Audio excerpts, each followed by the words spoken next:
It's live, so if you want to talk about people watching, let us know. We're not gonna have a whole lot of stuff going on like Q&A or anything, so I wouldn't even bother with it because you may even end up like blocking the camera or something. Yeah, I'm gonna try it now. Yeah, so can we get somebody to stand center? Do you know what speaker's gonna stand? Well, I mean, if we're gonna have PowerPoint, I think we can sit right here. And you can feel free to move that as it goes. Yeah. I just want to be like this the whole time out of frame. I'll do everything from my phone. I don't think that we can wirelessly hit the projector here with the I don't know how right now. Yeah, I need more time to the projector thing was all if I'd had more time to understand what's going on. We're live. Okay.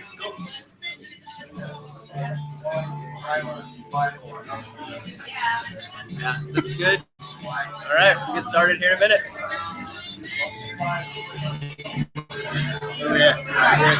So is everybody here with you?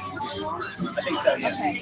So, can I ask what you're doing? He's streaming. He's doing our stream for us. Okay. Yeah. Okay. All right. So I'm running out of tables, and I want to make sure people that are not coming to the normal meeting have tables to sit at. So if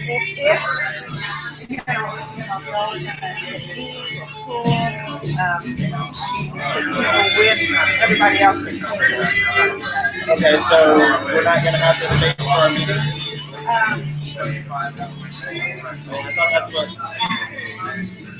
thought that's what we were doing. What, inside and outside? Well, inside. Hey, Jamie? Let me find out. Yeah, obviously. Hey. Sorry, hiding in the corner. But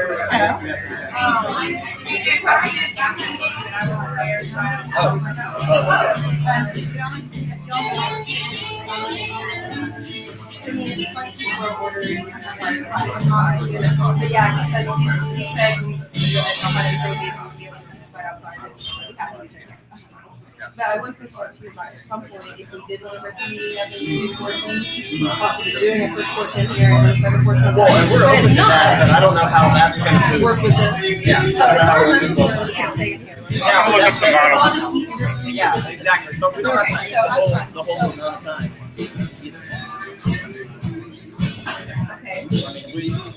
If we're changing your line out now. What?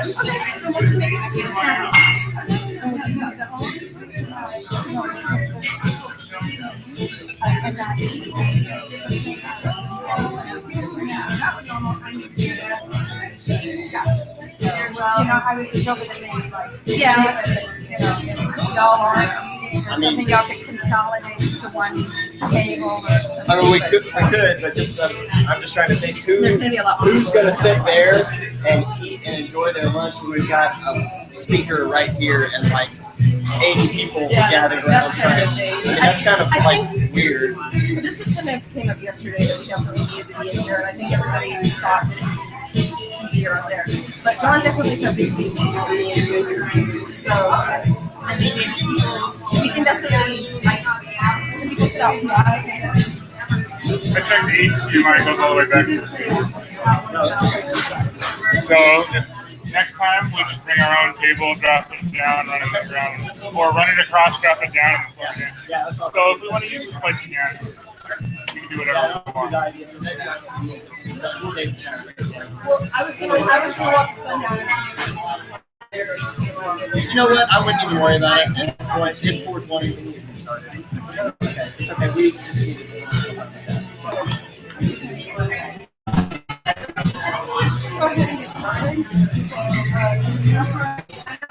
I guess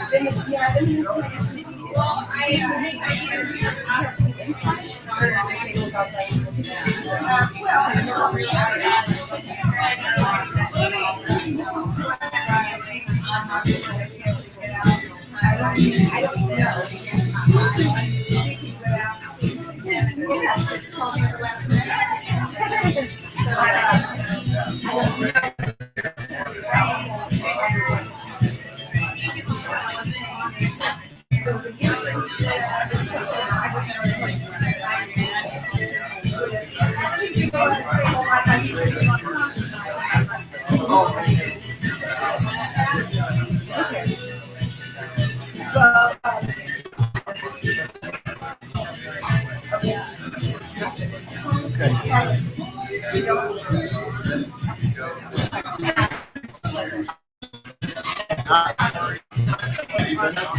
Yeah, I mean, it was okay. That's all it's doing. So what do you mean to start? So we just need Heather to get here. Yeah. So next time we'll just Yeah, I think we should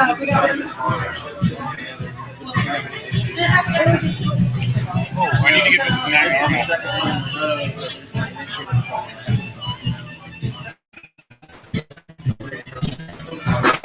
If there are people that want to do things, we can round up and walk around. We can take a walk and go do things and walk back. So we got here. Yeah, it's not even.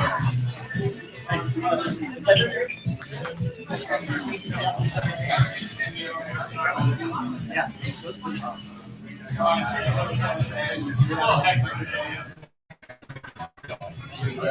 was just double sure that this was happening. Well, let's go outside real quick.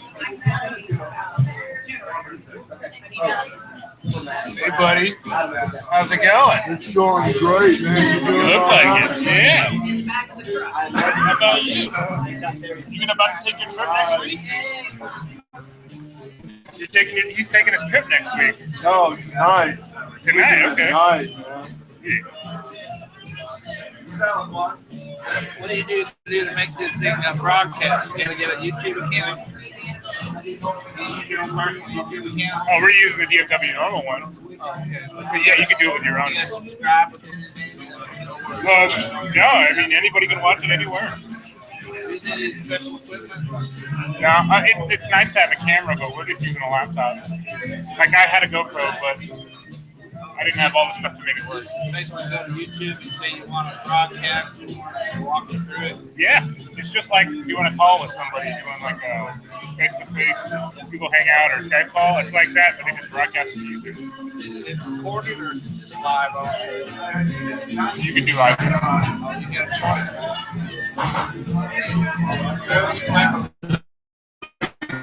How hard would it be to move to outside? Not hard.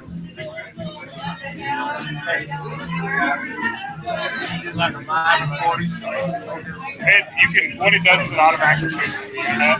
So it'll be on YouTube if you want it public. If not, you can make it private. You can edit it down. Yeah. I always found that the only way you can get audio, the only way, I did it for 10 years. The only way I can get audio. Sorry, Tyler.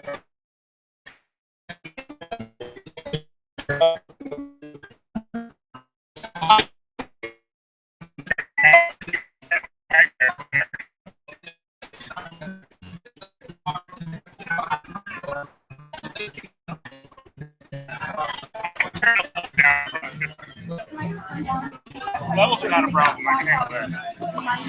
I just need somewhere to set up.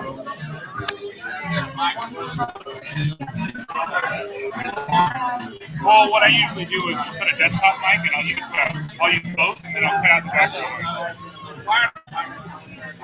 I don't.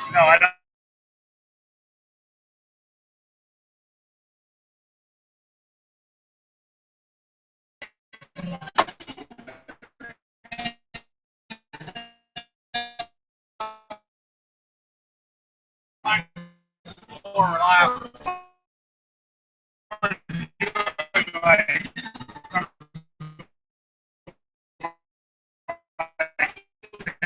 Yeah.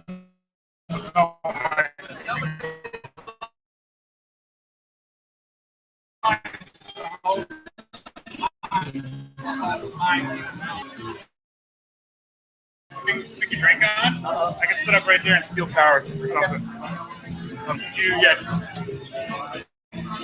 I put this shirts right there by the door. We're gonna walk people.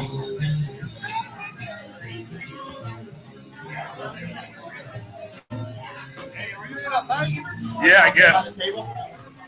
Yeah, see where that dude is in the blue shirt in the very far? If you're speaking right there, I'm gonna set up right there. Okay? Oh my gosh, out here. You're gonna get a lot of background noise that way. I don't know another way to do it. I Okay. gave you 3. Hi, people. Say hi. Hi. Hi. So, Sean, here's what I'm going to do. And I need to turn that off. Yes. Yeah, here, I'll just say where somebody is. Could somebody figure out how to turn this shit off? Why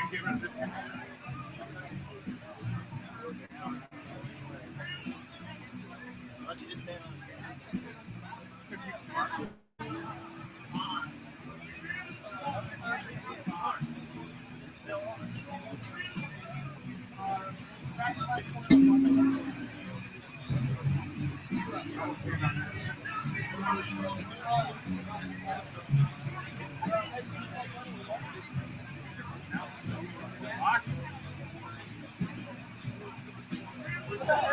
Oh!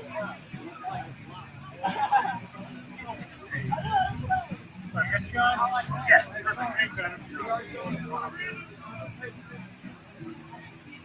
Everyone, we will be selling more raffle tickets over at the table.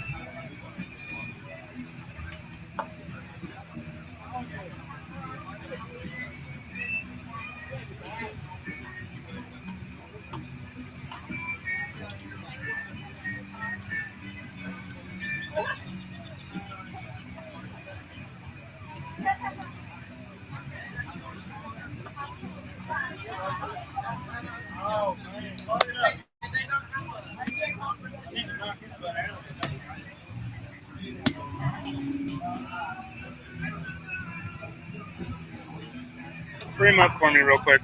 All right, thanks, Robin. What do you like? maybe stand right here.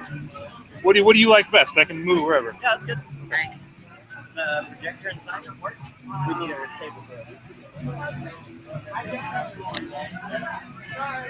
Hey, can somebody send me a Facebook message and tell me if the levels are good? If you can hear people talking over here. Come out here. Sorry for the delay, everyone. We'll be getting started in just a minute. Thanks for sticking with us.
And we're back.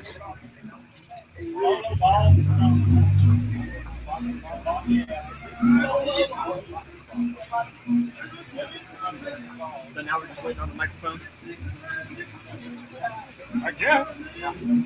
Like Coach Jamie. Do you want like on deck chairs, or is that what those are? Yeah, that's pretty much what those are.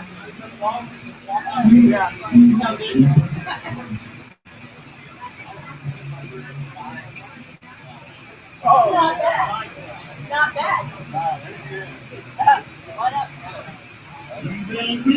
Hey.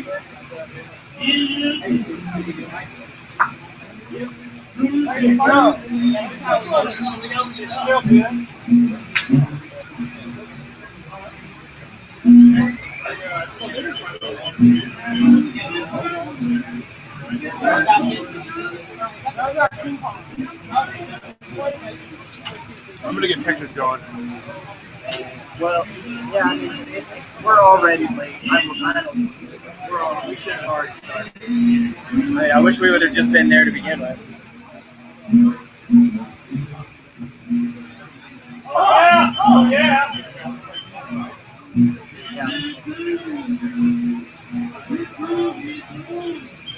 Okay, so where the table is? Looking for water. Okay, so it's we're gonna stretch all the way over here.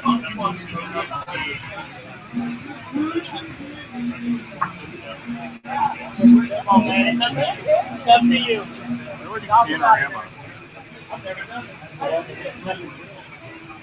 I don't even know who that is. There you go. Oh, thank you.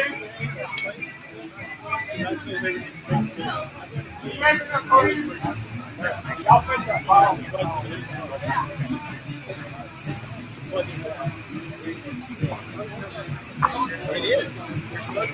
The microphone's supposed to be out here. I don't see it. There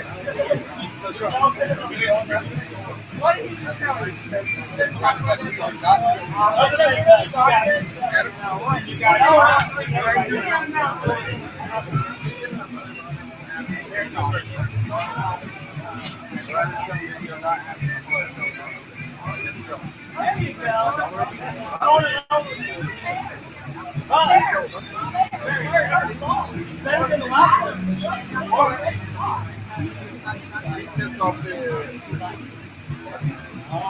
Everybody in the building now.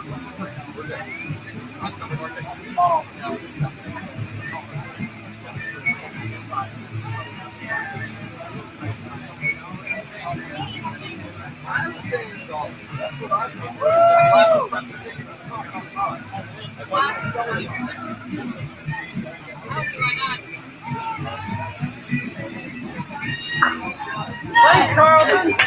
Getting sloppy. Don't lose there. Get a home run every time you play.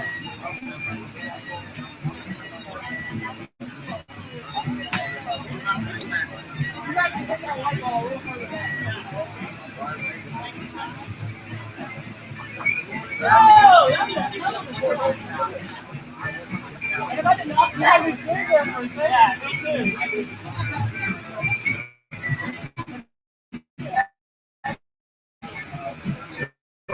Thanks. I appreciate you guys letting us set up.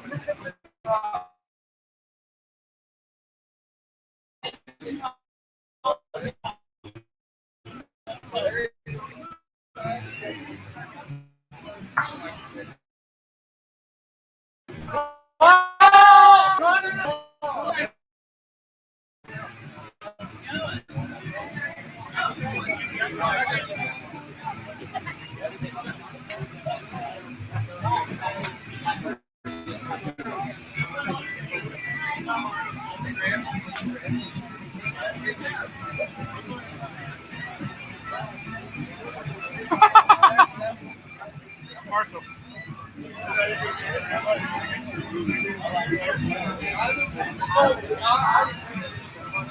don't know if I can keep it or what.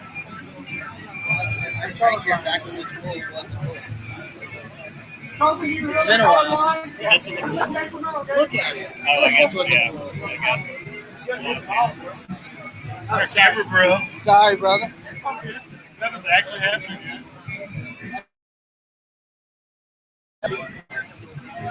Get the light bulb on the other side of the obstacle, and then put backspin on it and everything. Alright, everybody's here. I'll be pink. I was thinking, yeah, the light bulb. Do you think they're getting down with bocce ball? I mean, if they want to, What's up? you think they still want to play bocce ball?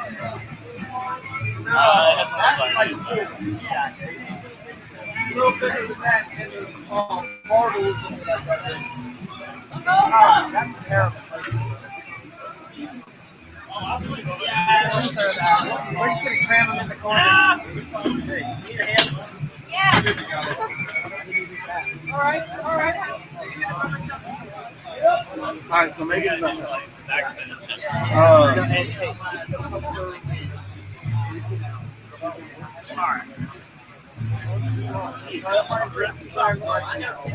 I did not see her.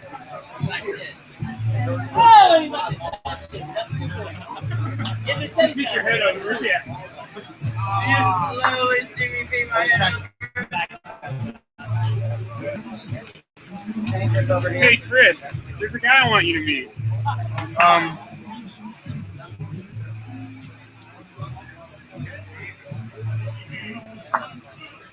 There we go. That's on point. I felt real good up until that moment.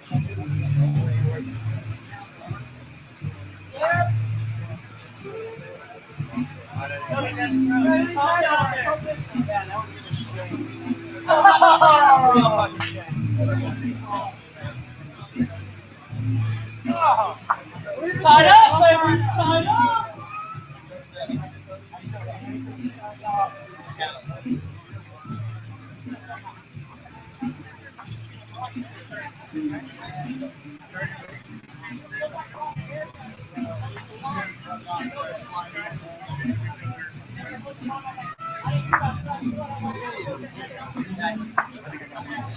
You might have gotten a few there. Just want to play it back this way.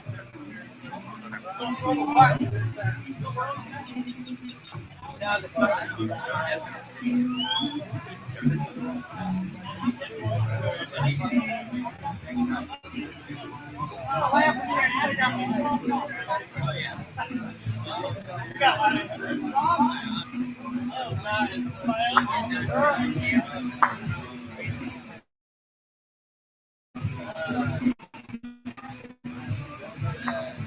Let's just mess up kind of around this. All right, 1-0.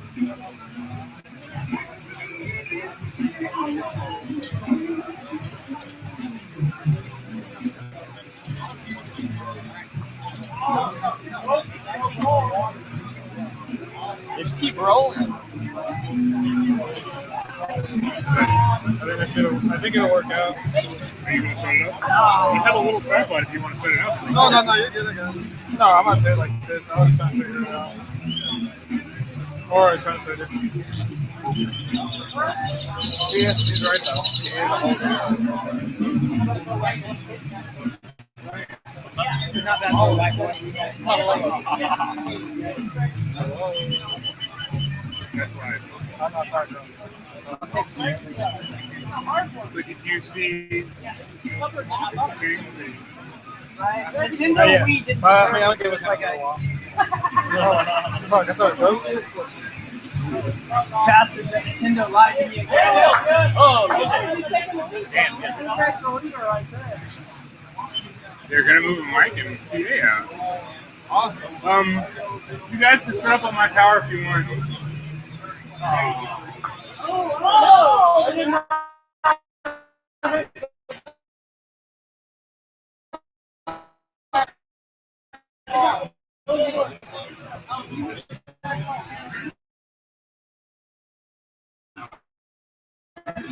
Guess I don't.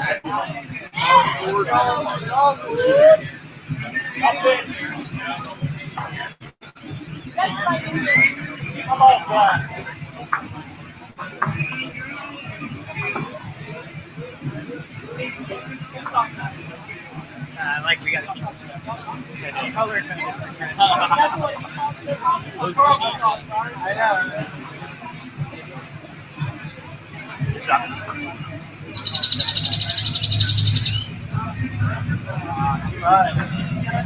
I'll let him lead it right there.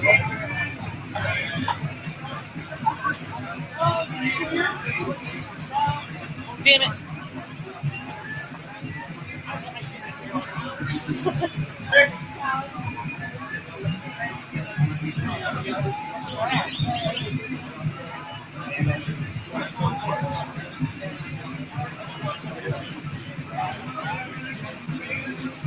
It's like the perfect defense right there. Sees it tight. Sorry for the delay, everybody. We almost have the microphone hooked up, and then we'll get started. You don't really have to crank it up too much. The speaker's gonna be right there. Once they turn the music down on the PA, it's fine. I got this water valve off. So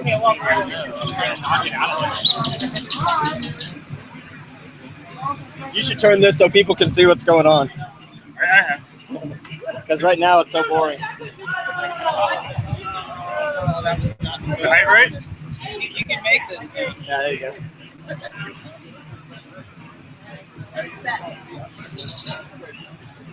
We're live. Knock it closer to more ears. Whoa! What? If you lean forward. What? You see that? We should get this bocce ball game on here. That's so hilarious, man. How's it going, buddy? No, no wonder. You remember me. Now you do.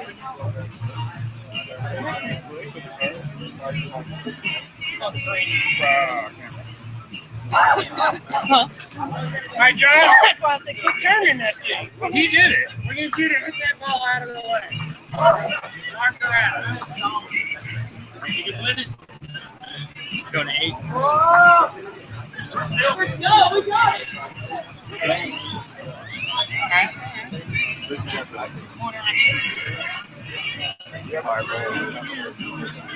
It's the replay.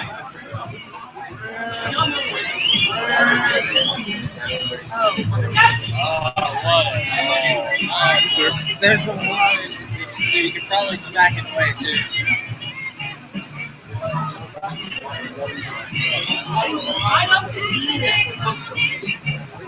That's restricted.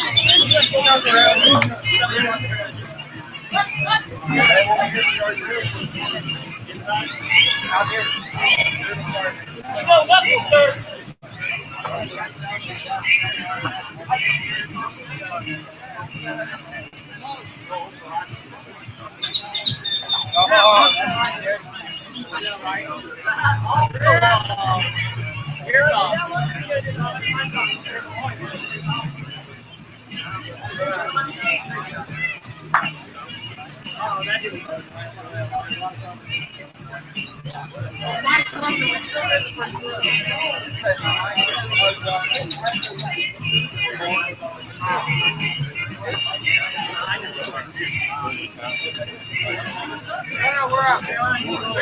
We only got the light bulb because they got a penalty. All right. Make it tough. You can validate all those previous points.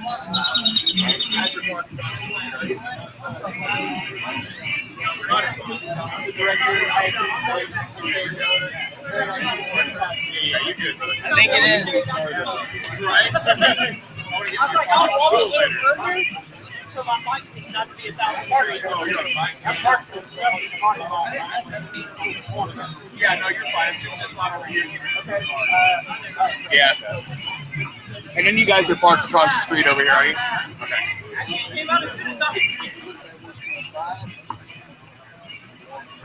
Yeah, down this way. We're outside the gate. Okay. We're not big on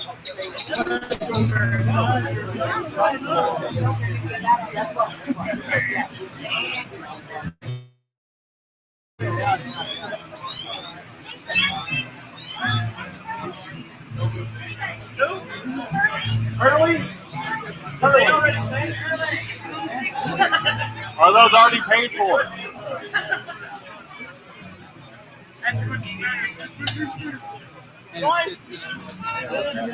Sorry, I'm like busy. At Jay's house. Oh yeah. What was your name? Jay. Jamie, that's right. I couldn't remember if you lived over by me or up. Hey, Austin, you don't have XLR cable, do you? Wow, if you had told me when I was home, yes. I have a bunch at home as well. Yeah. I forgot, man. I don't roll around with like a random assortment of stuff that everybody needs. Oh yeah, we're playing blockchain. I know. Get it! This one, I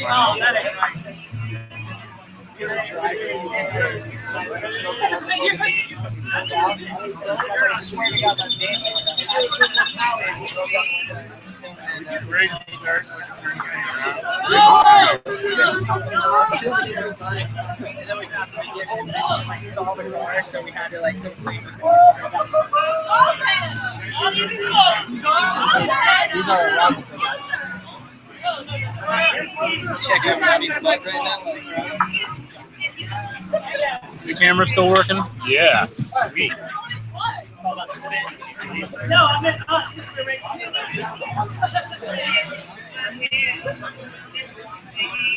What a great song.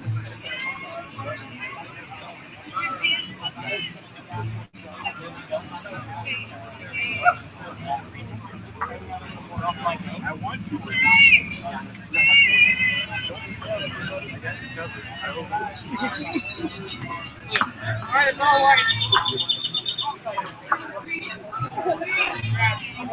Hey, Sean.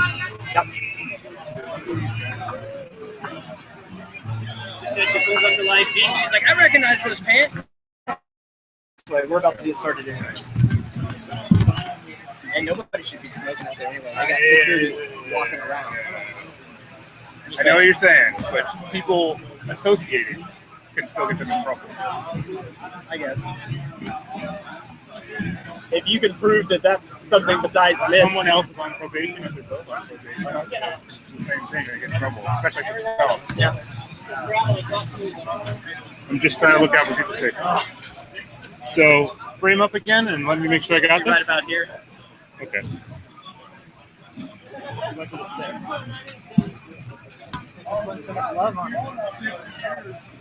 That's good, right? Yeah.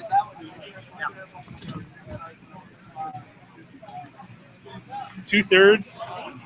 Yeah, okay. Well, I just need to put this somewhere. There you go. People have enough space to walk by. Anything else?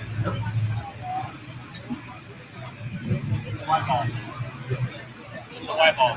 Never to go.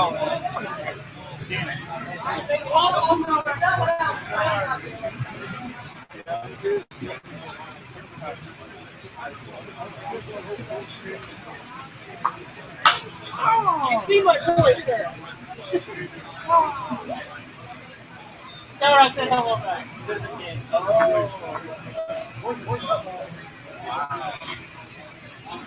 Excuse me.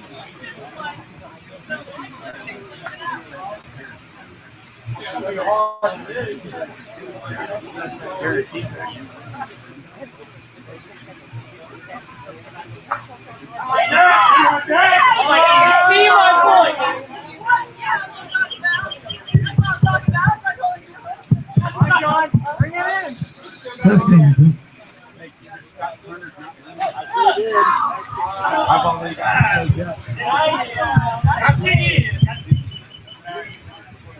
Testing. Can you guys hear me out there? Can you hear me out there? I turned this off so it wouldn't be in all this. You want that valve back on? Can this come out of there? You can. Oh, yeah.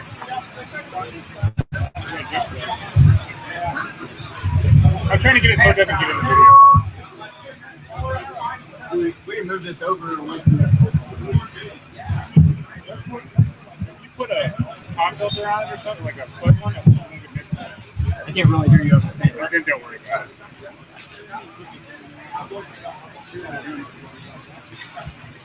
That thing. I was talking about one of those. Windscreen. Wow, you made it fancy. I was calling it the wrong. Test 1 2. Test 1 2. You guys hear me? Wave if you can hear me. All right, that's pretty much. These guys can't hear. Hey, can you guys hear over there? Hello? Yeah. Test.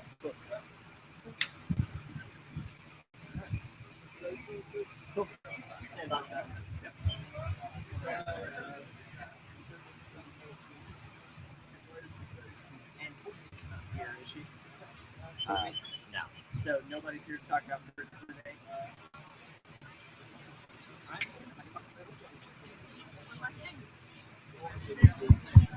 Check, check, 1 2. Can you hear me? Can you hear me? Howdy do me, DFW NORML. Howdy do me, DFW NORML. And howdy do me to everybody watching on our live stream. Isn't that cool? We've got a live stream now. That's pretty legit, right? Please, please, everybody, put your hands together and welcome to our June meeting here at DFW NORML at Vagabond in Dallas.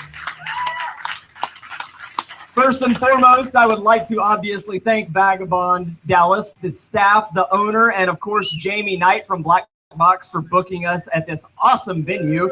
Please give yourselves a hand if you think that this is an awesome venue for a meeting. Also, do me a favor, let's keep the relationship with the bar very strong. Please order some drinks, some sodas, some food maybe, and make sure that we're invited back. We're not a bunch of freeloaders, right? We're all about rights and change, right? Yes, good, good. So let's make sure we take advantage or take care of the people that take care of us, right? Good, good. All right, well, first and foremost, how's everybody doing? How's everybody doing knowing that we have a medical marijuana law on the books in Texas now? It's not great, I admit, but hey, it's something. It sure beats having more of the same laws where marijuana is misspelled, right? Just more and more where we're the bad guys, right? It's not perfect. We didn't get everything that we wanted, obviously, but in a lot of ways, this legislative session was a mega victory. And so today, I'd like to invite Heather Fazio from Marijuana Policy Project, Texans for Responsible Marijuana Policy as well, to come and give a little presentation about how we did this session, what's next, and maybe answer a few questions of you guys about what happened, where we're going from here, and stuff like that. Everybody, please give it up for our keynote speaker, Heather Fazio.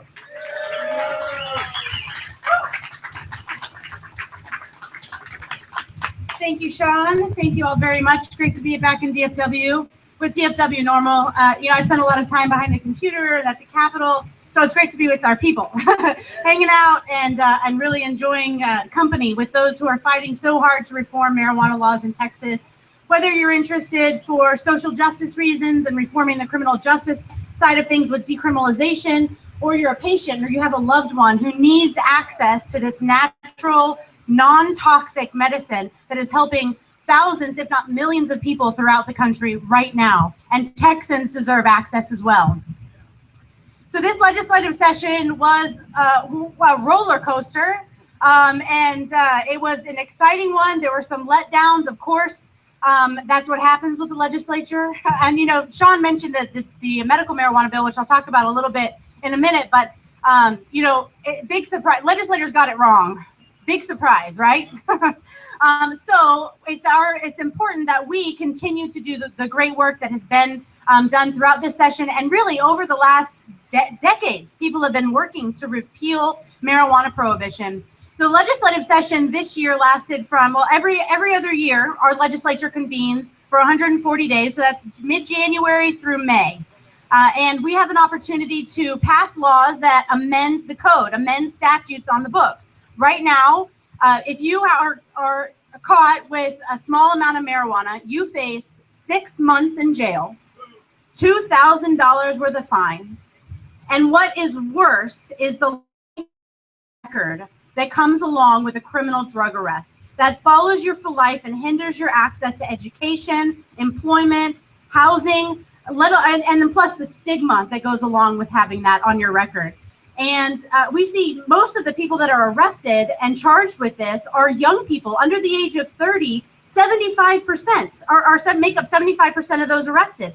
These are our young people who are having their futures crippled because of these nonsensical laws that have been on the books for far too long. So we introduced, with our coalition, Texans for Responsible Marijuana Policy, House Bill 507, which was authored and introduced by Representative Joe Moody, a Democrat out of El Paso, who was the champion on this. Not only did he introduce it and put his name behind it, he worked this bill and gained support throughout the House. We had an outstanding hearing on April 8th. People from across the state came to testify at the Capitol. We had PhDs, we had people that had been arrested, we had a retired district judge, former prosecutors. We had legitimate, influential people within our community coming to testify about why these changes are so important. The marijuana prohibition has had such systemic negative effects on our communities, and it's gone on for generations. And we're able to bring that forward and have these real conversations, meaningful conversations at the legislature. And I think that many of you came down to the Capitol. Raise your hand if you came to the Capitol at some point during the session. Give yourselves a round of applause for making the drive. It is so important with Texas being so huge. We get buses and caravans, and we make it down to the Capitol to make our voices heard. Because right now we have bureaucrats and lobbyists that show up. And God bless some lobbyists like Randall Kirkendall, our lobbyists, right? That show up. But the people don't show up as often as they need to. And that's why it's so important to take that time to get down there. Everyone's busy with their jobs and lives and family. And so I appreciate everyone that took the time to make it down for lobby day, or if you're able to make it down for a hearing. Like HB 507 had a great hearing. 2165, David Simpson's bill, not just to decriminalize, but to wipe out marijuana prohibition in Texas from a conservative Republican Christian from Northeast Texas. Yeah, give him a round of applause. I'll take that, Jeff. David Simpson was a rock star on that bill. And a little unexpected, right? I mean, I knew that he was kind of tossing around the idea, but when he introduced it, and he just went, bam, repeal it. That's it. That's it. We don't need to overregulate it. We don't need to create all these stipulations for how patients get access to it. We certainly don't need to be arresting people and ruining their futures for it. So let's just strike it from everywhere on the books. That bill had a great hearing. You know, what motivated him the most with that bill was patients in his district who need access. They're trying pharmaceutical drugs. They're not working, or they're having more negative effects than their condition originally did. And so when he looked at kind of our proposal for comprehensive medical marijuana, it's a little too much bureaucracy for him. He's a limited government kind of conservative. And so he wanted to cut right to the chase. But we did introduce that comprehensive medical marijuana program, similar to what's working in 23 other states, which is why we looked at that as a model in what's working best in other states. What are the qualifying conditions that have the most research behind them? How are the regulatory bodies working? And that's what we introduced, a bill that would allow patients with debilitating conditions safe and legal access if they're suffering from multiple sclerosis, cancer, PTSD, with so many veterans here in Texas. We have seizure disorders were included. This bill would have encompassed so many of the people that need this medicine so desperately. And what I think most people know about is that we are now officially a medical marijuana state. Texas is a medical marijuana state. Fantastic news, but it does have problems. It is incredibly limited in scope. All it does is give access to those with intractable epilepsy. And not to minimize that, because intractable epilepsy is a hell of a condition. And especially with young people who have it, their brains never develop, and it ruins their entire life moving forward as they grow. So not to minimize that, but that's only one condition that this natural medicine is proven to help. So it's limited in scope. It's limited in that it only is low THC, high CBD cannabis, which, as Sean McAllister has said in several interviews, demonstrates such a shallow understanding of the way that this plant works with the body. And we see, you know, Alexis Fortel, for example, our little Texas girl who is having tremendous success in Colorado right now, 86, 87 days with no seizures. And she's using cannabis oil, but she's not just using CBD. Her condition requires THC for treatment. And that's what she's getting in Colorado. And that's what many patients around the country are getting access to, is this whole plant medicine where they work with their doctors to determine what level of cannabinoids that they need. Because there's thousands of different strains of cannabis, and there's so many different medical conditions. And, you know, I may be preaching to the choir, but, you know, all of this is so important as far as educating not only ourselves, but taking that knowledge and educating our family members, our friends, our neighbors, legislators. I mean, this session may have been the first time that many of them have ever had an adult, real conversation about the cannabis plant, how it physiologically works with the body. It doesn't make patients just feel good because they got high. It actually works with the body. And, you know, just as David Simpson always said, this is a plant put here by God, and God didn't make a mistake that government needs to fix. And I believe that wholeheartedly. I think that we should be having access to this medicine. So, you know, those were some of the bills that were introduced. We had several decriminalization bills. I mentioned HB 507. That was the bill that our coalition got behind, and we really pushed, and we had a great hearing for. But there were two other decriminalization bills demonstrating that there is a lot of interest in this issue, in wanting to talk about the right way to do it. So both representatives that introduced the alternative proposals were from Houston, Representative Gene Wu and Representative Harold Dutton, who's been a champion on this issue for years. For many sessions, he's introduced a bill that took it from being a Class B misdemeanor to a Class C misdemeanor for small amounts of marijuana, which is a fine step in the right direction, but it doesn't do anything to eliminate that criminal record. It means that you're still arrested, or you can still be arrested. You still face jail time potentially, and that's what we wanted to get rid of. Well, our testimony was so compelling during the hearing that the day after, we had both of the authors of those bills signed on to joint author Representative Joe Moody's bill, because that was the best proposal put forward this session. And it's because of the great work that was done by all of the activists. We've been working with Texans for Responsible Marijuana Policy, a coalition that brings together the left and the right, if you want to use those terms. You know, folks that are interested in this issue for social justice reasons, like the school to prison pipeline that we see kids going straight from school into the criminal justice system, or the institutionalized racism that we have seen in this country, and in a large part because of prohibition and ridiculous drug laws. But then there's fiscal reasons, right? We spend so much money on putting people in jail for a simple plant, not to mention that, you know, I'm a limited government kind of girl. And if we're to be, you know, there's so many conservatives that like to talk about limited government. The core function of government is the facilitation of justice. And when we're clogging our court systems, when prosecutors are overloaded, and when law enforcement officers are distracted, we're unable to fulfill that duty. And that's a big problem. And if we have conservatives that want to be true to constitutionalism and being true to limited government, they have to acknowledge that. And they're doing so now more than ever. And it's being demonstrated by the legislators who are making positive comments in the media. They're ready to have these conversations, and it's important. It is of the utmost importance that we stay involved all the way into the next legislative session. June 1st was the last day of the 84th legislative session. However, it doesn't end there. This session was a springboard for the work that we're all doing together into the next session and beyond, until we can entirely repeal marijuana prohibition in Texas.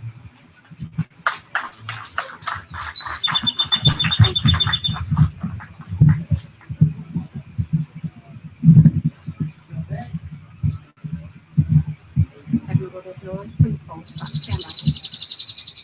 Great. Thank you. Yes.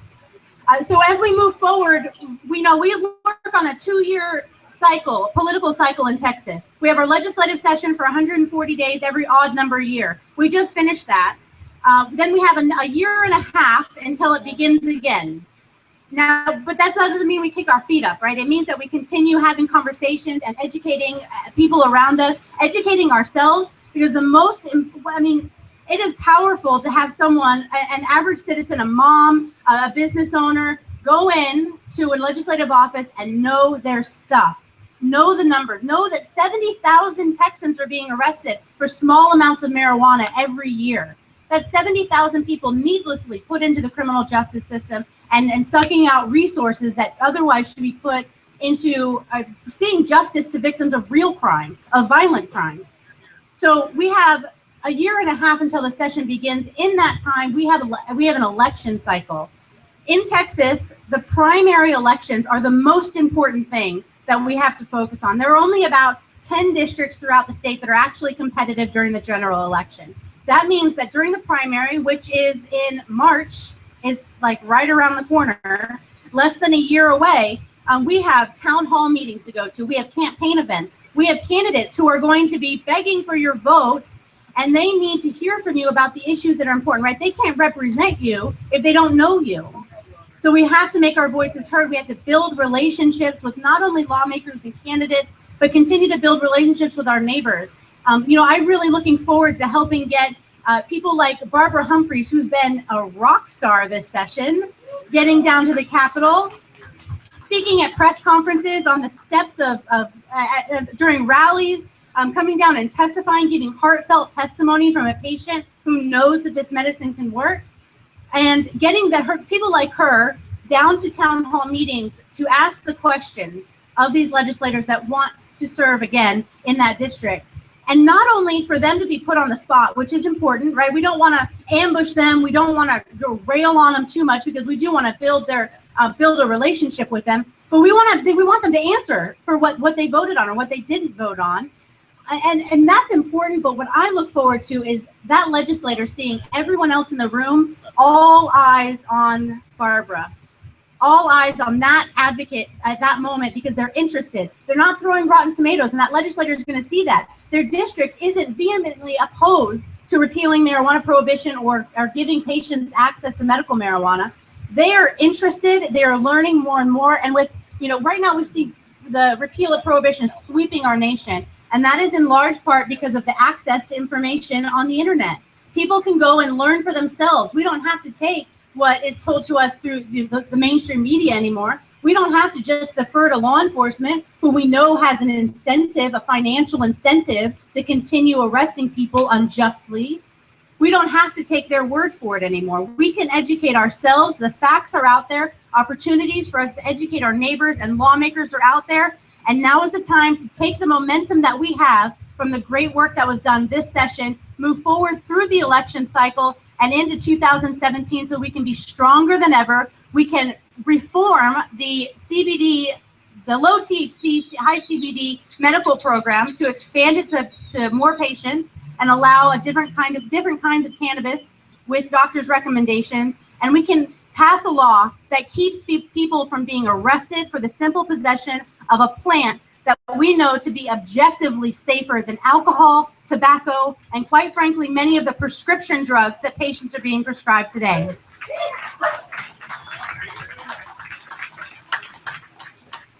A little bit more on the THC program, Senate Bill 339, briefly, and then I'll take a few questions. The bill that passed really overwhelmingly in the House and the Senate, which is just tremendous, and then signed by the governor, and not just signed by the governor, he hosted a signing ceremony at the Capitol, acknowledging that cannabis is medicine. That is huge. And so, like I mentioned, it's very restrictive, and it only allows access for patients with intractable epilepsy. It only allows access to oil derived from high CBD, low THC cannabis strains, which, as you know, is a very small portion of the various cannabis strains that exist and the medical benefit that you can get from them. We have the Department of Public Safety regulating it. I don't really like that very much. I don't like having law enforcement regulating patients' medicine, but that's what we've got. So they're the ones who are regulating it. They have until December to set up the rules. So there's a lot of unknowns right now. There's some information that has been given to us through the statutes, right? It creates the framework. But the rulemaking process is incredibly important. So if you're interested in kind of being involved in the industry, you should be involved in the rulemaking process, because what we see in other states is that regulations are outrageous, taxation is through the roof, and it allows the criminal market to continue to thrive, which is a problem. So we need good people involved in the rulemaking process. The Texas Cannabis Industry Association is a recently formed group working to kind of bring people together, entrepreneurs together, investors that understand that this is happening in Texas right now, and now is the time to be involved to make sure that Texas can have the best program possible. So that's how that's where we're at with the low THC program, the compassionate use program. And if there are any questions about that or the general work that was done this session, about the legislative process in general, anything marijuana policy related, I'm happy to take them. Questions? Damn, I did a good job explaining everything. Okay, one over here. I'll repeat your question.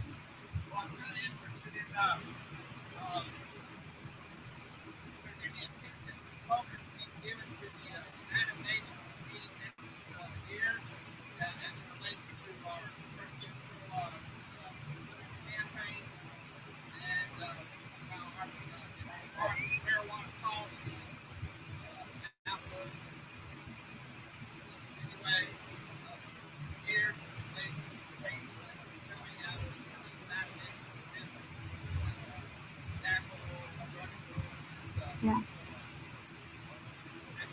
So the UN is meeting later this year, early next year.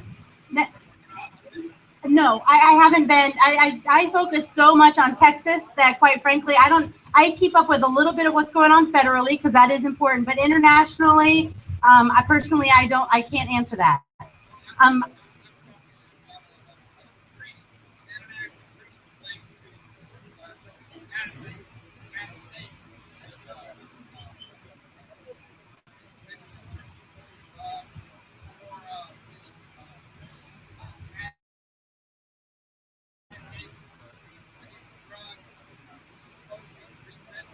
Okay. Yeah, so he's asking about there's a treaty being proposed to be revised, an international treaty relating to drug policies. Unfortunately, I can't speak to that, but I'm sure that there are people here that are interested. So if anybody that knows about it wants to get with him afterwards, that'd be great. Thank you for the question, Jeff.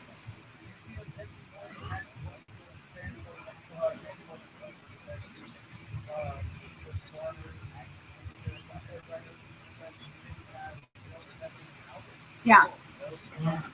Yeah, can we get more of the agriculture industry, obviously in Texas, involved in this? I think that that's absolutely important. And if you want to be an ambassador to the farmers associations, I would love to have the help. It's critical to let legislators know that we have Texans that are ready to start growing this plant for those who are in Texas, that we're prepared to take on this market. And I think that is incredibly important.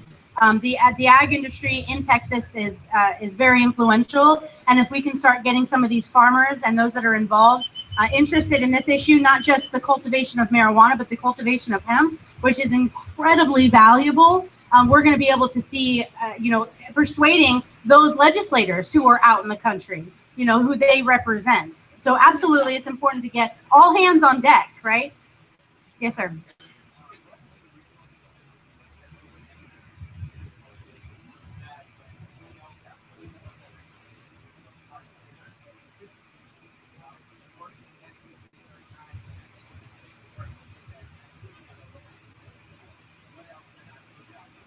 One more. So in addition to the Texas Cannabis Industry Association, if you're interested in getting involved in the business side of things, and there is going to be money to be made in this new market, then I recommend getting involved with the MedCan Foundation.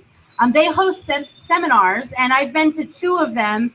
They've been really helpful in helping folks to understand how the manufacturing process works. I know that that's from them, about extracts and how you have quality product, and kind of what we're seeing happening in other states, because they're kind of racing to the dollar signs and not taking their time to make sure we have a real good quality product.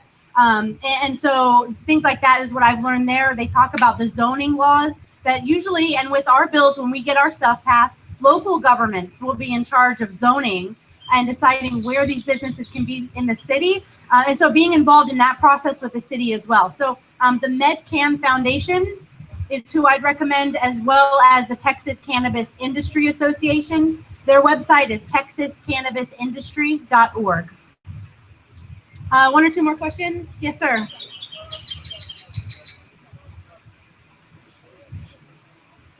Speak up just a little bit.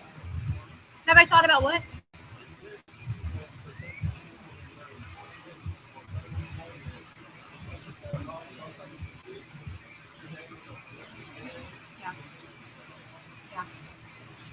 So employee protections in the workplace. So with our medical marijuana bill, the comprehensive bill that was introduced by Representative Marissa Marquez would have protected patients in that they can use their medical marijuana off-site and they get on off the clock. But no employer is required to allow them to use it on the job. And I think that that's fair. And so that's what our bill would have done. We've seen, I don't know the ins and outs of the ruling that just came down in Colorado. Was unfortunate that he was let go. But I think that we're going to be able to work through those things. We're in this really gray area right now as we transition out of a century almost of prohibition into a legal market. And there are things that we have to work out. And that's one of them. And is making sure that patients are protected is really important. but also making sure that we're being fair to property owners, to business owners, and employers like that. So thank you for that question. Any other questions? Yes, sir. Houston Quest a really comprehensive, like, I wouldn't say first strike kind of thing, but site release kind of program. Great. How involved you guys want to be on that level, sort of giving like here's a template for what you did one. Here's how you do it. Yeah. So he's asking about the local policies, particularly what was passed in Harris County, which is kind of a first-time offender. It's actually very unique what Harris County did because it's different than the cite and release policies that other counties have adopted. In Austin, for example, it is at the discretion of the officer to arrest you. He can confiscate your marijuana, he can write you a ticket and a summons for court. So the only thing that the cite and release policy does that's beneficial, which is beneficial, is you don't go to jail right then and there. However, you still face 6 months in jail. You still face $2,000 in fines. You still have a criminal record for life unless you have the privilege of having enough money to get a lawyer and get it expunged from your record. Your life isn't over just yet. Right. So that's how the cite and release policies work. Harris County's done something a little bit unique. What it is a way to kind of skirt the state law. And instead of, it's before you're booked, you sign an agreement to do a drug class and community service. And if this is your first offense, you can do that. And then you never even get booked in. You never have the anything on your record for it. And it seems to be working. And the sky hasn't fallen in Houston, I don't think, right? It's working for people there. And, I'll just make this note. The reason that this program got implemented was because of the activism that was election. The DA was up for re-election.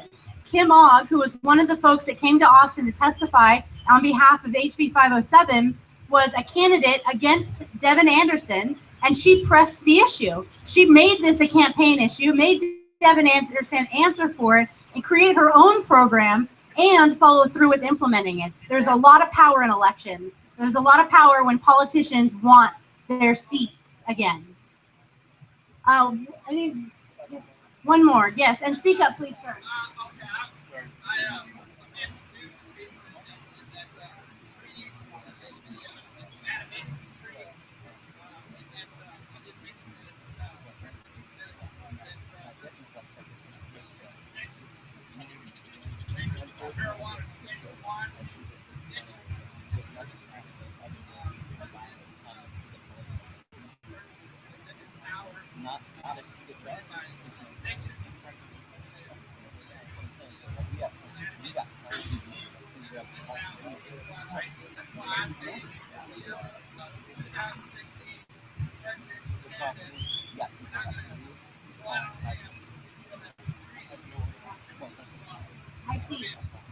I see. So he's talking about the UN treaty again and the executive authority that exists with regard to Schedule 1 and the importance of the presidential election. And, as I mentioned before, I'm not real into federal politics. I think we have so much more power at the local level. That's where I've always put my activism energy and continue to do so. But the presidential election this year is really interesting. And MPP, the Marijuana Policy Project that I work full-time for, is a national nonprofit. And we recently did like scorecards for all the different candidates that have already thrown their hat in the ring. And the #1 person on marijuana policy is a Republican, Rand Paul. Yeah, that's huge. And so I'm into it. I love the stuff that he talks about with regard to reforming the criminal justice system, the asset forfeiture that comes along with these ridiculous, insane drug laws, the CARES Act that allows access or reschedules and is a medical marijuana related bill to basically allow states to just do what they want to do with medical marijuana. We have 23 plus Washington, D.C. that now have workable medical marijuana programs that give safe and legal access. And this bill would allow, without federal intervention or the threat of that, moving forward. So Rand Paul has been a big champion of this issue. So far, he does make some wishy-washy statements sometimes. But I think that when it comes to so there's a difference, and this is one thing that I talk about a lot, is there's a difference between advocating for marijuana law reform and policies and how prohibition has failed us. And there's a difference between that and advocating for the use of marijuana. You can be opposed to people using marijuana. You can teach your kids that it is bad for you, just like you teach them that alcohol is bad for them. But you cannot deny that prohibition has failed on every front that it was intended to serve in our communities. It has gone on for far too long, and the numbers and the facts and figures are so abundantly clear that having an adult, calm conversation is going to move things forward a lot in this movement. One more question before I go? Yes, sir.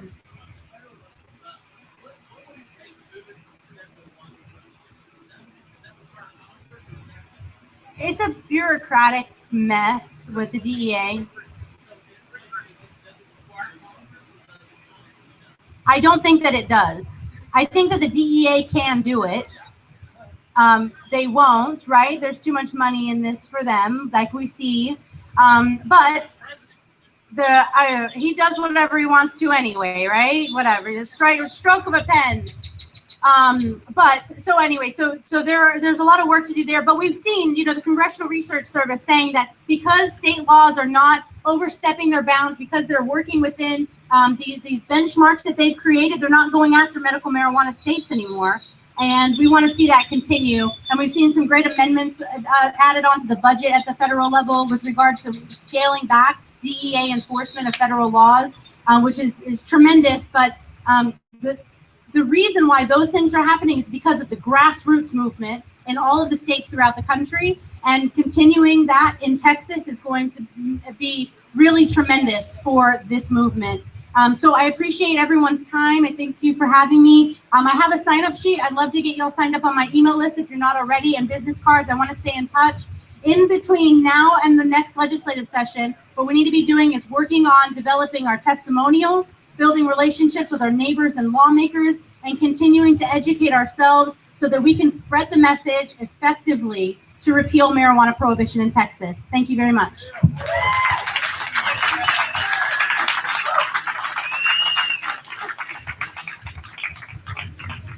Yes, yes. How do you feel about that, Texas?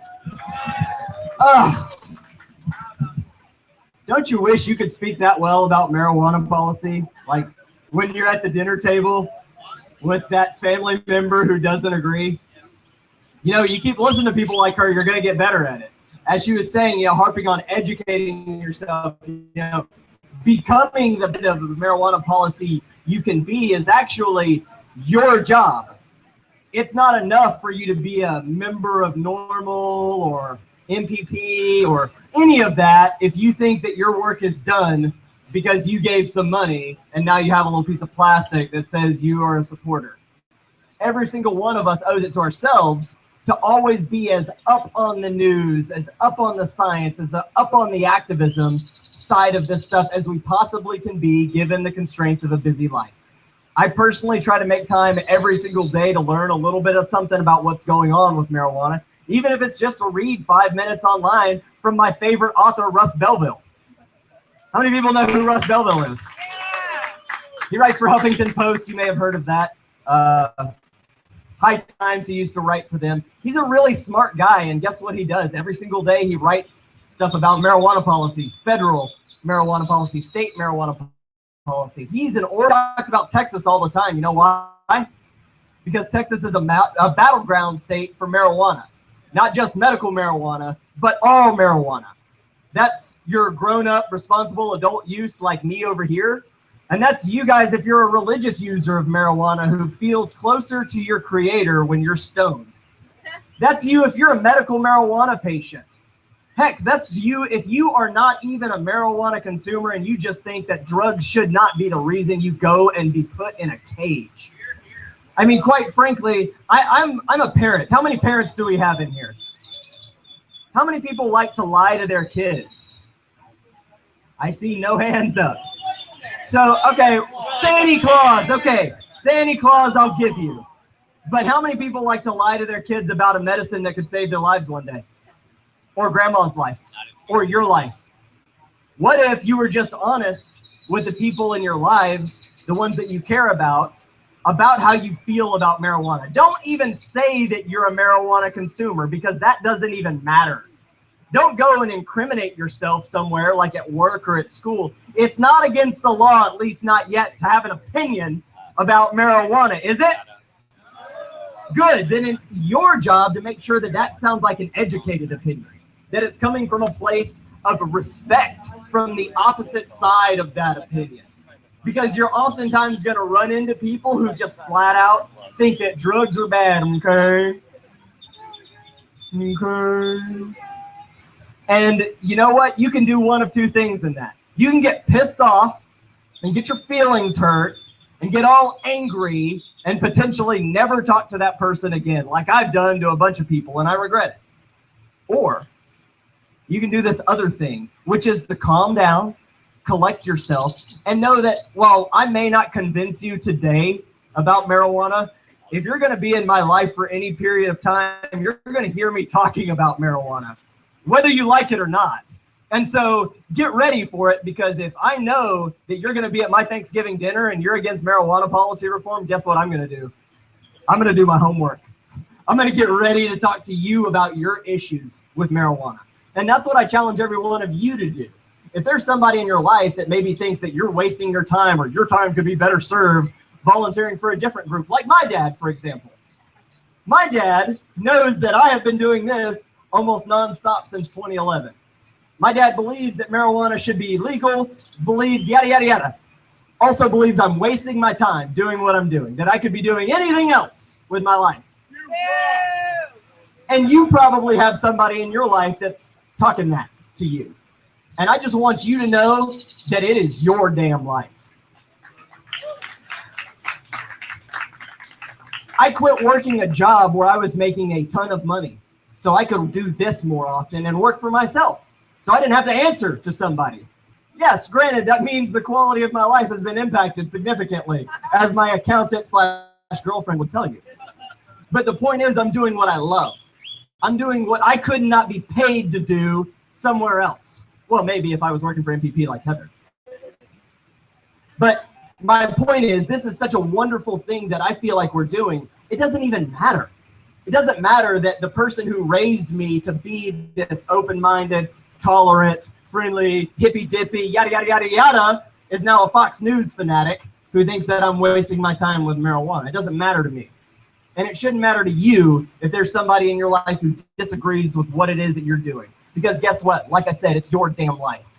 And if every single one of us takes this as seriously as people like Heather, myself, and makes this a priority in your life to not only educate yourself and the people around you, but to really, really put your best foot forward, then I promise you, you're going to see some hearts and minds change in your lives, and you're going to be trying a whole lot less hard in the process. Doesn't that sound good? Less work, less getting worked up, less getting emotional, and more effective results. Isn't that good? That's happened with me in my life.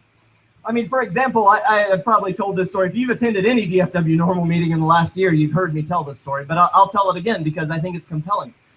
When I first started seeing my girlfriend, her family could not comprehend the thought of marijuana being something that was dinner table conversation. And now, mom and grandma, they call me up and make jokes when they see something on marijuana on CNN. Now, it's so regular, it's so normal, it doesn't matter that nobody in that household uses marijuana. They know that it's something I'm passionate about, and by proxy, because I've not been pushy about it with them, they're kind of coming around on it. Now, granted, they're not going to go and say, hey, legalize it tomorrow, maybe, but at least they're not, that's a handful of fewer people voting against us, right? And when we've got fewer people voting against sensible marijuana policy, voting in smarter people on marijuana policy for all these different elected officials, all these different political positions that are available in the state, don't you think that we're going to make better progress than a CBD-only bill that's not going to get anybody any medicine anytime soon? Don't you think that if every single one of us made marijuana policy something that we strive to achieve, instead of just something that we believe from the couch, then don't you think that we would get further and faster? Don't you think we would inspire the people who think that we're wasting our time? Don't you think that we would inspire the people who think that Texas is going to be last? Because I got news for you, it ain't. We have a medical marijuana bill right now. Damn it, that's proof we're not going to be last. If anything, I'm pissed about that bill. I'm so pissed about that bill, I'm going to work twice as hard next session. What do you think? Awesome. And one little note, legislative session, that's an exciting time, okay? Everybody keeps talking about the downtime in between legislative session. And I'm not really a sports guy, but I've noticed that Texans love their football, right? Is that accurate? Texans, you guys don't like football? No? Okay. Well, is it accurate to say that generally speaking, Texans love them some football? Right? Yeah? Okay. So what I've been referring to our downtime as for the legislative session is a way to make a connection with those people. And I'm calling it the off season. Every single time I have referred to it as the off season to somebody that I know who is into football, guess what they do?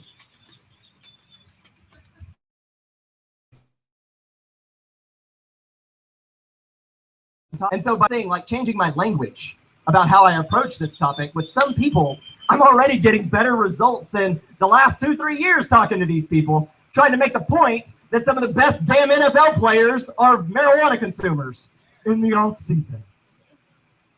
I mean, think about it. Think about if all these people who are just believe in and look up to these professional athletes as gods, as heroes, realized what these guys were doing in the off season or after practice. You know the NBA doesn't drug test for marijuana? Bet you didn't know that, did you? You know why? Because there wouldn't be anybody left to play basketball professionally.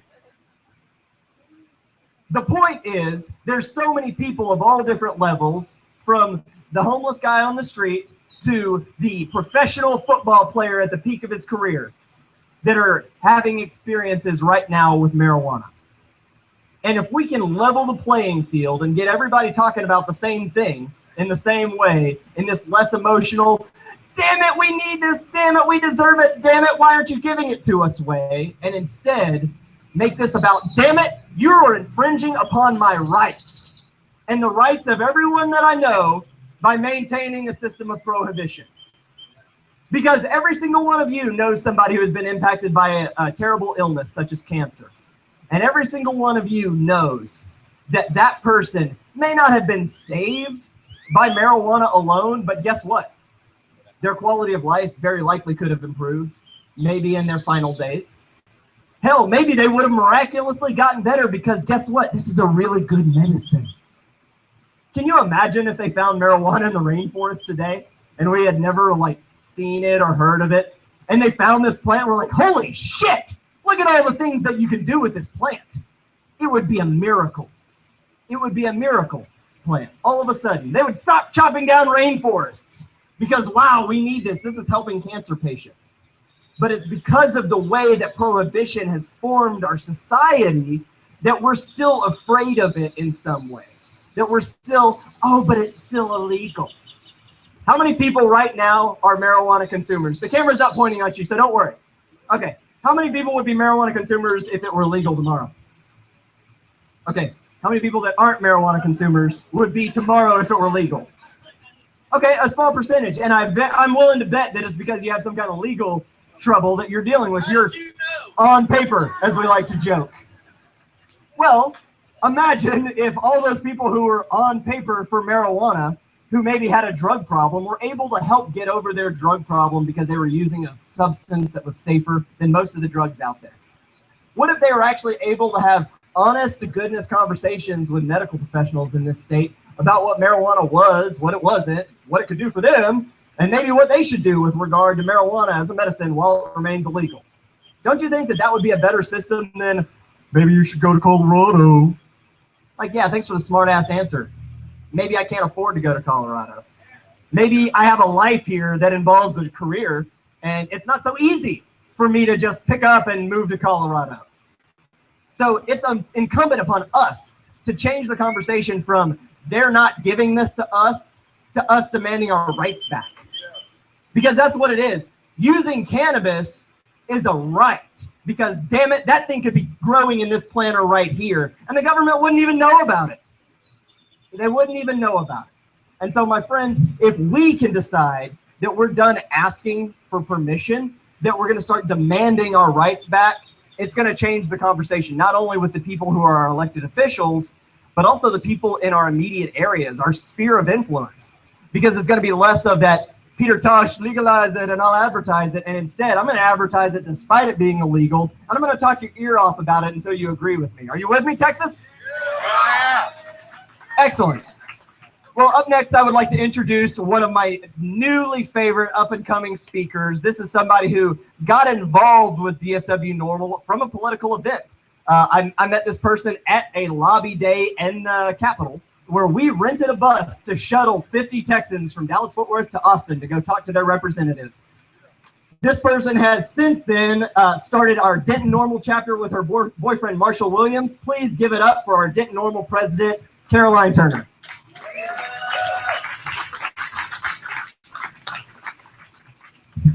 Hi. Yes. Okay, so yeah, as he says, my name is Caroline Turner. I'm the president of Denton NORML. I want to talk a little bit about Denton NORML, and I'm going to go into detail about how it all began. So first off, Denton NORML right now, during the off season of legislative session, we're going to be working on some local issues. We want to institute a cite and release program in Denton, which, as Heather said, is, you still face the jail time, you still face the penalties, but you don't get immediately arrested. The biggest thing that we're going to hit with people that marijuana law reform is police efficiency. So it will give them more time to focus on things like violent crimes and crimes with victims, because they're not spending so many hours booking people that don't need to be there. This is getting close to the extent of what we can do on the local level. So as far as, laws regarding, obviously, we can still start the conversation. We get elected people in that support marijuana law reform, and that's going to be our next step. So we're going to be heavily focusing on the primaries. We're going to be focusing on the elections.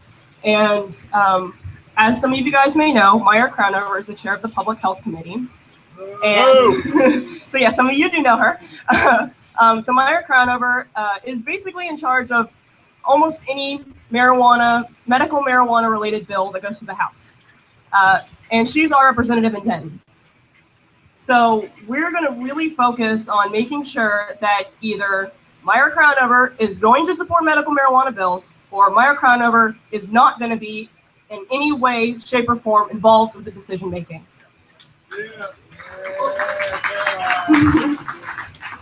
Beyond that, we also have another critical player in a elected position in Denton, which is our sheriff. William Travis is the leader of the Sheriff's Association. So not only is he our sheriff, but he's the leader of the Sheriff's Association. And if you guys were involved with the legislative stuff going on in Austin, you guys know that the Sheriff's Association of Texas is a huge opponent of marijuana law reform, probably one of our bigger ones. So we really want to focus on, those two major elected officials and saying, okay, these guys, do they really represent Denton? Moreover, do they even represent Texas? So going on through that is a big reason why in the past few months I've decided to found Denton NORML, because we are a really critical area for law reform. So if you guys are near Denton, or if Denton's closer for you, or if you know family, friends, anybody in the Denton area, Denton County, then please, like us on Facebook, look us up. We're going to start a social hour on Tuesdays at Oak Street Draft House at 7. So if you guys have been to Hempy Hour, our social hour for DFW NORML, it's going to be very similar to that. We're going to be doing it on different days, so you can go to both if you'd like. Elaborating on that a little bit, what is Denton NORML about? This is going to be something that's a little bit more personal, actually, than you would think. I really only started getting involved with DFW NORML about 6 months ago. So 6 months ago, I was a face in the crowd in a meeting. I had no involvement in marijuana law reform. I knew enough to know that I supported marijuana law reform, but I didn't even know how to argue it. I just knew that I wanted it to happen because, that's what I'd heard, and I rationalized it. I've been to a couple events in the past whenever I was younger, but a big reason why I didn't go to marijuana-related events or activism or anything is because I struggled with severe anxiety. A year ago, I was a completely different person than I am today. I'm seeing a lot of new faces in the crowd that I've seen before, a lot of people I haven't met before, and today that's a good thing. But a year ago, I would be petrified. I probably would have just said no, no, and then ran to my car and just drove home if I was told that I had to speak. A big reason why I did that, a big reason why, you know, my anxiety started whenever I was younger, but around 18 it was at its worst. I'm 19 years old today, and so yeah, I mean, I'm young. It's before, for me, it was a big obstacle. I had so many reasons why I wasn't involved and so many reasons why I wasn't doing anything. It was my youth and it was my anxiety. And finally, my boyfriend convinced me, you know, let's go to a DFW NORML event. I've heard about these guys. I want to get involved. I want to do something about it. Let's just go and listen to speakers. It just so happened that at that meeting, 4 people who would become some of my best friends in the future spoke. And a person that I really want to focus on a lot is Barbara Humphreys. Barbara is probably my best friend at this point. And a couple months ago, I went to the Cowtown rally and I listened to her speak. And at that point, her speech started off a little bit different than it does today. You know, my name is Barbara Humphreys. I've been diagnosed with a very aggressive form of breast cancer. And at that point, we didn't know. We didn't know what was going to happen. She didn't know what was going to happen. And she was still in the middle of her treatment, and it was a desperate plea. It was a desperate plea to reform marijuana policy because she needed it, and she was in a place where it would severely, greatly impact the quality of her life in a great way. I heard Barbara speak. I heard Jeff Pender speak. I heard Adam Hess speak, and I heard Sean speak. And even in that moment when I was sitting there in the grass listening to them, and I was anxious. I was nearing an anxiety attack because of the amount of people that were around me. But something overcame me in that moment when I heard them speak, and I heard their stories, and I heard how important marijuana law reform really was. It's not about so my friends in college can go smoke. It's a factor, but these people desperately need this. I mean, it's more than just sitting around in a smoke circle saying, man, you know, we should change this. Well, it'll happen one day. These people changed my life. I was able, with their support and with their direction, with their guidance, to be standing here speaking to you all. And a year ago, I couldn't even talk to a cashier. I just want to let you guys know that this is important because you need to tell your stories. The reason why I started Getting Normal was because of those stories those days. I heard Alexis Bortel speak. I heard Barbara speak. I heard Jeff and Adam and Sean and all these people that are so close to me now, that mean so much to me. I heard them speak, and I had a reason. I had a reason to say my youth doesn't matter. My anxiety doesn't matter. This is greater than me. And this is something that I need to be a part of.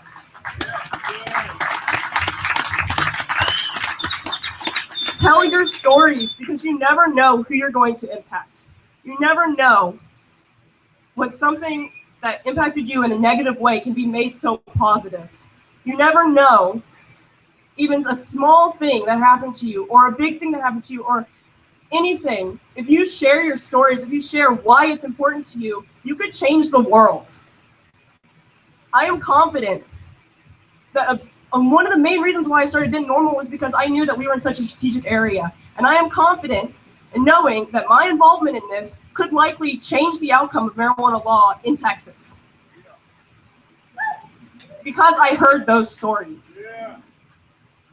So please, talk about it. Talk to your family members. Talk to your friends. If you can, talk to your coworkers. Talk about it. Talk about why it's important. Because you're not just changing hearts and minds, but you're changing the future. And being so young, that's important to me. Because I want to be able to tell my grandchildren that I was involved with this. That I helped change marijuana law, and they're going to think I'm cool.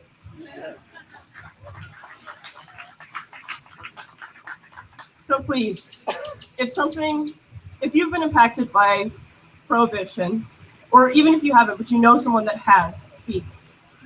There's ways to remain anonymous if you're afraid, And even if you have a story and you can't tell it, come to me and I will, because I know how important it is.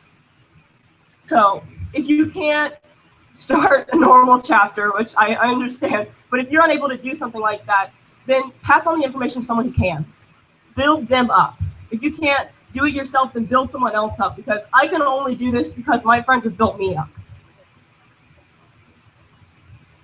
And I want you guys to know that this is, again, a little bit more emotional, but, a year ago, I couldn't see myself here, and I was in a really dark place. And I want you guys to know that you never know what could happen. You never know what in your life could change. You never know who you're going to meet that will completely change life as you know it and everything that matters to you. So be kind, be passionate, and achieve and strive for your dreams. And don't take no for an answer. Thank you.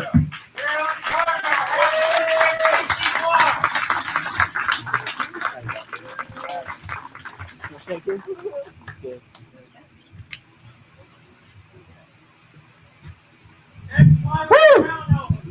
Y'all see her with goosebumps standing in the sun?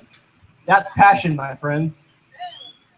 So up next, I would like to introduce another good friend of mine whom I've had the pleasure of getting to know him and his family through my work, if you can call it that, with my friend. This is a man who, when I first asked him to give a talk at one of our events, he looked like he was going to have an anxiety attack.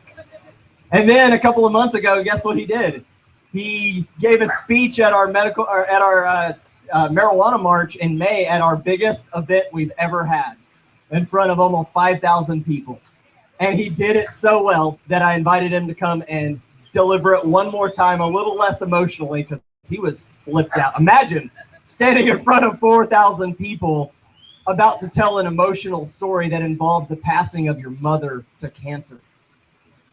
Everybody, please give your attention and a hand to my friend, Charles Hensley.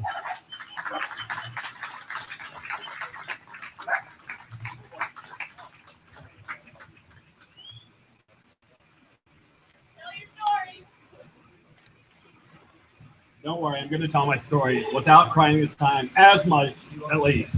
No. Yeah, get down in there. All right.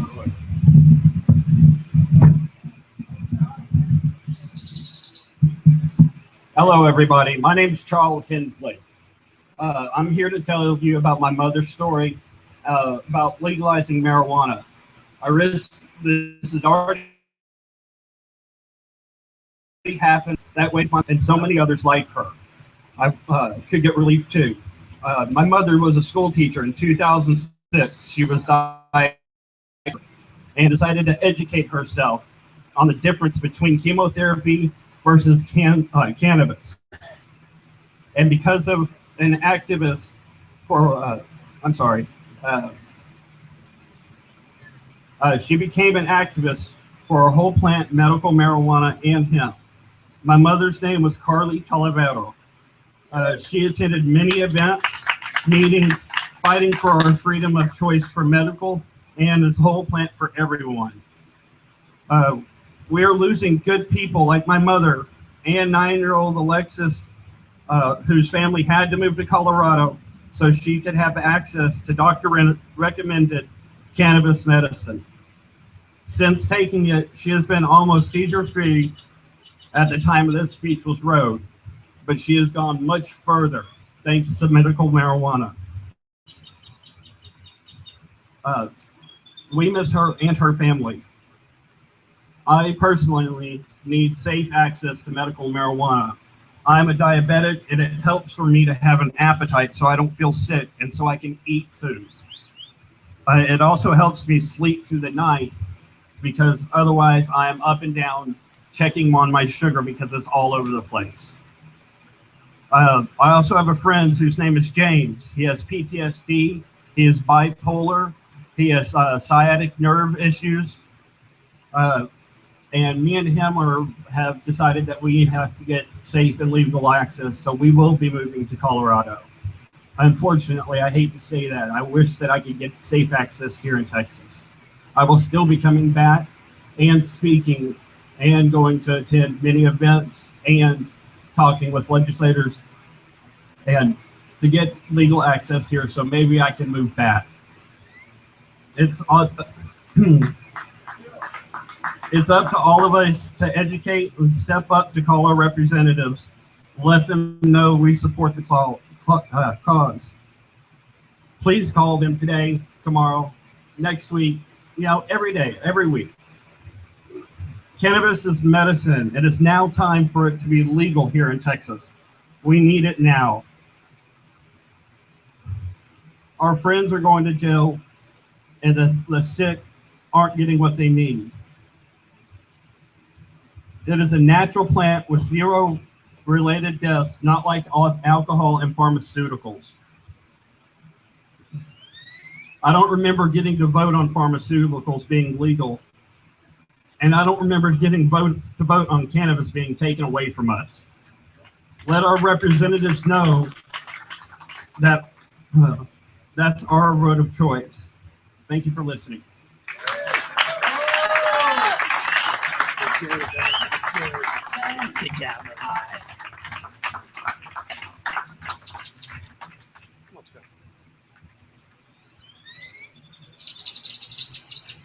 Powerful stuff, my friends. How many people know a similar story? Somebody that you care about has had to suffer. Are you ready to be their voice? I can't hear you. Excellent. Up next, I would like to introduce somebody who has found her voice and has been able to help influence legislation. This woman has, for me at least, I did not even know this organization exists until a couple of years ago, and now I can't stop hearing about it. Surely you guys have heard of MAMA, right? Mothers Advocating Medical Marijuana for Autism. Yeah? That's awesome. That is awesome. Please give it up for Christy Zartler of MAMA.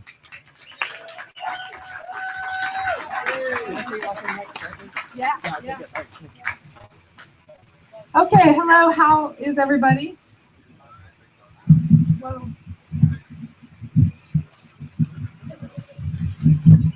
I really don't have a lot to say because listening to Heather and Sean, they've given us the idea to go out and communicate with people and talk to people about this cause. And we need to, I was just going to tell you a little bit about myself. I've been a nurse practitioner for 20 years, and I have 15-year-old identical twins. One of my twins is severely autistic. She doesn't speak. She still wears diapers. We have to bathe her, dress her, feed her. And we know cannabis with some THC and CBD combined will help her. I'm in contact with parents in other states, legal states like Colorado and Oregon and Washington, and they showed me videos of their child, doing self-injurious harm, punching. My daughter has been counted. I made the school district count each punch. She has been known to punch her face and her head 3,000 times in one school day. So she's so severe that if you try and intervene and help her, she turns and she harms you and bites, pulls your hair, pinches. So we've lived a very difficult life. My husband and I, we've been together 21 years, and it's been very hard. But we know that cannabis helps because of the videos that we see on Facebook of, I don't know if anyone's ever seen the children that slap their face and hit their head, and you've got broken noses, broken eye sockets, you've got cauliflower ears like a boxer. And she's only like 95 pounds, but my husband, he's lifting weights to try and help me combat her and calm her down.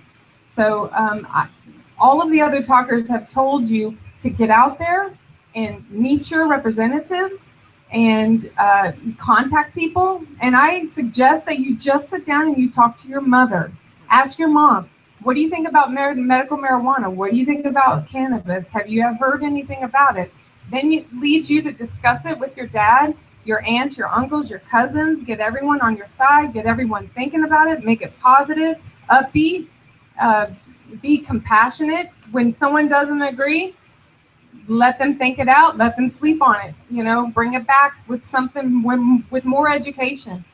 because that's what we're going to need, especially that age range, 18 to 30, who, you know, it just seems like they're having lots of trouble, and they need to get out there, learn their representatives, they need to vote, they need to contact them, they need to meet them.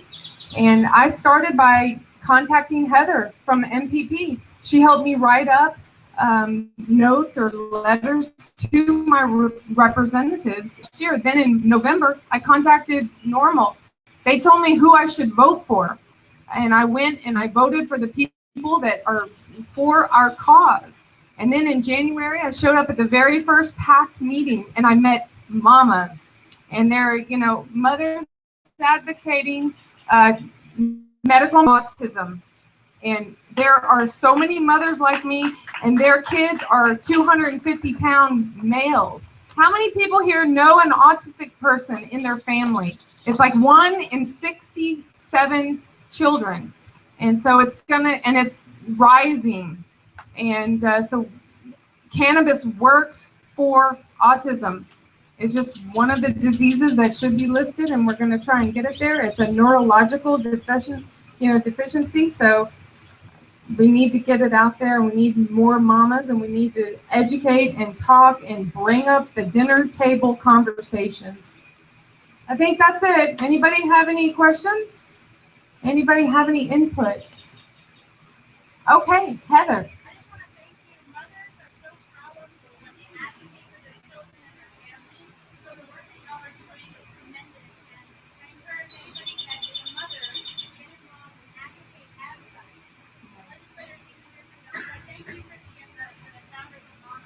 Thank you.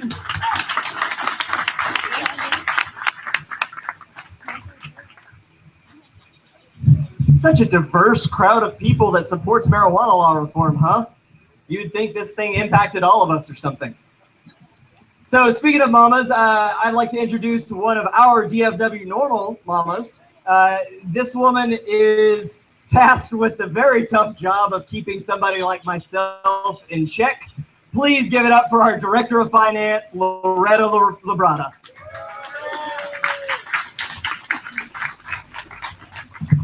Howdy, y'all. How are y'all this afternoon? Okay, let's go over a little business first. As far as business, we started off this month with a cash balance of about $3,600. Had kind of a slow month because it is, like Sean said, the off season. And so we haven't had a lot of events. We kind of ended May with a bang with Buds for Brunch and the monthly meeting. And in June, it kind of slowed down a little bit, but here's the rundown. Income, we brought in $23,7705. A lot of that was sponsorship money from a couple of new sponsors we have. PPV, Pipes, Papes, and Vapes, has 3 locations. Alyssa, one of the owners, is sitting right over here at one of these tables. Y'all give them a hand. They became our latest freedom fighter. Yeah, let her say a quick word about this. Okay. Gonna let Alyssa say a few words to you right quick. Not much of a public speaker at all, but I want to say we are so excited to be a part of your group, a group like you guys. A lot of amazing activists, We're all here for the same goal, and we're ready, glad to be sponsoring and supporting. Like you said, with 3 locations, Dallas, Hearst, Arlington. We'll definitely be at the Lake and Bake, so come check us out there at the booth and stores.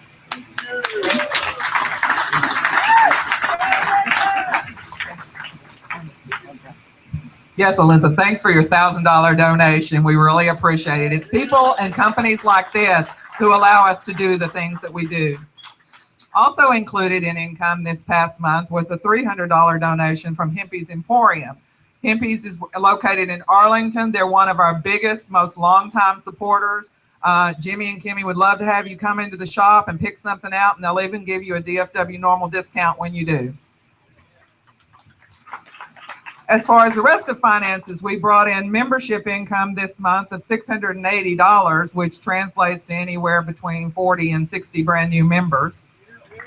I mentioned the sponsorships and donations, and then we spent a little bit of money, not as much as we have when we have a lot of money to spend. but we did have the Cosmos and Cannabis camp out recently. A lot of you went out there to that. A lot of you were really glad you made it back okay. I heard it was horrible. I'm laying in bed at like 4 o'clock in the morning and I hear that rain and I'm going, thank God I'm not out there. I hope they're okay. But that was an interesting event. We also had the food expenses from our buds and brunch with Charlotte Green that we had to pay this month. Then we had, basically we had marketing costs like we always have, monthly expenses such as our email and our online store. We always have those for total expenses of $23.8061. And we're ending the month with a cash balance of approximately $3,490. Now that's before all this awesome merchandise that Sean's been putting together for us. We're going to have new DFW NORML sunglasses at the Lake and Bake, and we're going to have new t-shirts. So y'all come on out and spend your money. Okay, how many of y'all are on Facebook or have listened to the news at all in the past 2 days? Well, regardless of your personal feelings on this decision, the decision that was handed down the other day represents freedom and equality for people. It means more than a chance to just love and marry who you want. It grants rights to these married couples. No longer will their spouse be in the hospital suffering from some kind of an illness and they have to, you have to lie, say you're a brother or a sister, just to get past that family visitors only stigma. No longer will you have to sit there while someone else makes your spouse's end of life decisions when you've lived with them your whole life and you know what they want. Now that's gone. And insurance coverage, the ability to get in the hospital in the first place. I mean, prior to this, you had to be married to cover your spouse on insurance. Well, now that'll be gone too. It's about equality under the law. And the people who fought together for this, they fought for a long time and they won. Have you all let that sink in? A group of people advocating for something that they really believed in won. Like the gay rights movement, we're not all just about smoking pot. We like it, but that's not all we're about. People were gay before there was a law allowing it, and people smoke pot, consume cannabis, even while it's legal. We want this movement to work because winning our movement means several things to us. It's a lot more about just smoking pot. It means that during a routine traffic stop, an officer will no longer be able to claim he smelled marijuana and search your car illegally, take your property, and run you into jail. It means that there will be no more home invasions and ransacking and searching your property, possibly killing your dogs in the process because a neighbor got pissed off and said they smelled marijuana. And if you don't think that's real, I live in Northeast Garland, Texas, and not a mile from me, there was an instance where a couple and their kids were sitting in front of the TV on a Saturday, dog in their lap, less than an ounce of weed. They were smoking a couple of joints, and the cops bust their door down, shot their dog, and took him into custody. In our house, we live in a cul-de-sac. And when police cruisers pull into that circle, my husband and I and the kids, if they're there, know our rambunctious dogs have to be taken back to the back of the house and locked in a bathroom because we don't want them shot just because they were excited to say hi. There'll be no more visits from CPS because a kid knows a little bit too much about cannabis.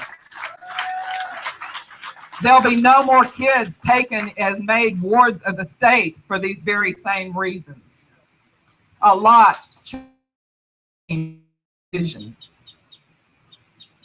Winning our movement has some very, very important components other than just being able to smoke. And positive components at that. We'll be able to have more facts and education in our schools and around our whole country. We will no longer have to support reefer madness and go through Red Ribbon Week going, You know, that's not really true. Should I tell them, or will that get them in trouble? No more of that. And probably more important than anything else, our patients will have the right to choose how they want to treat illnesses and problems in their own bodies, without first resorting to every other measure in the book, including chemotherapy, radiation, and surgery. There's a helpful, beneficial plant that we will be able to use if we pass marijuana, legalize marijuana in the state of Texas and in this country. The time is now. We've heard the slogan, ending prohibition, one Texan at a time. And that's how we're doing it. Yes, as a group, we're good, but individually, we're good too. How many of you own one of those DFW NORML t-shirts? I have a whole closet full of them. I have more DFW NORML t-shirts than I do regular clothes. But when you wear those out in public, don't you sometimes get, hey, I like your shirt, or a high five from somebody? When you do, it's your job as an activist to say, hey, do you know who we are? Do you know who NORML is? Did you know that we have a DFW NORML chapter here in the Metroplex that has over 1,200 members and growing? And did you know that we need you to help us, to educate yourself, to stand up, to be part of this team?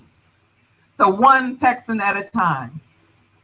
But it also takes teamwork. Every one of you here is a member of the team that is going to change the law in Texas. And there are people just like us all over this state who are ready to step up, be part of a team. When the LGBT community went for their goal, they weren't divided. They weren't like, well, these people are special because they're parents and we have to give them special rights, and these people are special because of this or that and the other. They all said, we want equal rights for LGBTs everywhere.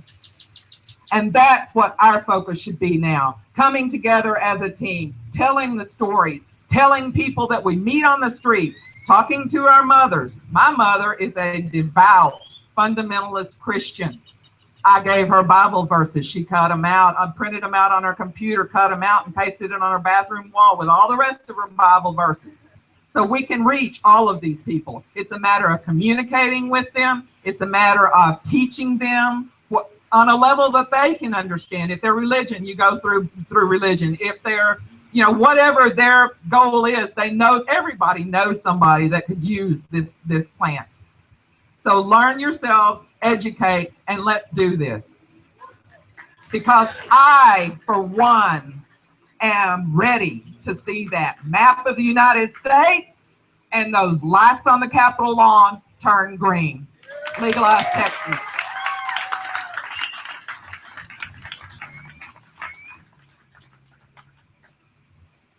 Oh, she's good. Can you believe she used to be terrified of speaking up here? Practice and support and building each other up, like Caroline was talking about. That's what this group is all about, is building ourselves up.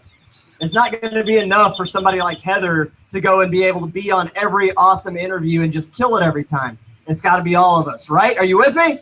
Yeah. Awesome. All right, well, we're approaching the end of our meeting, so I've got our kind of final announcements. The first thing that I probably should have led with this, because I love this kind of stuff and I just got so excited and we were running behind, so you know, I didn't really talk about it, but how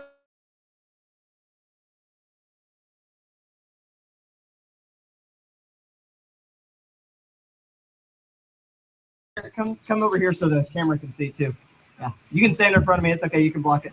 So this green one right here, this is a shirt that we actually had at our March this past year for the first time. It's our basic DFW NORML logo with this kind of retro stroke kind of put around it and make it seem a little bit 80s, you know, whatever. I love it. I think it's a really cool new look for our DFW NORML logo, and we're actually going to get some stickers made with this, and they're going to come with your sunglasses that you buy at Lake and Bake if you're going to buy sunglasses.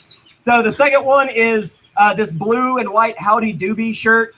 If you've been coming to any NORML event for any period of time, you have heard me inevitably say Howdy Doobie at least once. That has kind of become one of our catchphrases over here, along with Herb's the Word. And this is an original illustration by one of our sponsors, members, supporters, actually, THC Designs. You can see their banner over there in the corner. They make really awesome shirts, actually. and they're all, you know, really, really green-friendly materials, ink processes, all these different things. A local business that actually donated artwork to us so we could have a really cool shirt to put our logo on it to raise money. So those are our first two. And then our third, we've got our Cosmos and Cannabis shirt. This was for our astronomy hobby group. Really quick, did anybody come to that, the Cosmos and Cannabis? Yeah, Rick, all right. If you came to that, come stand up here with me.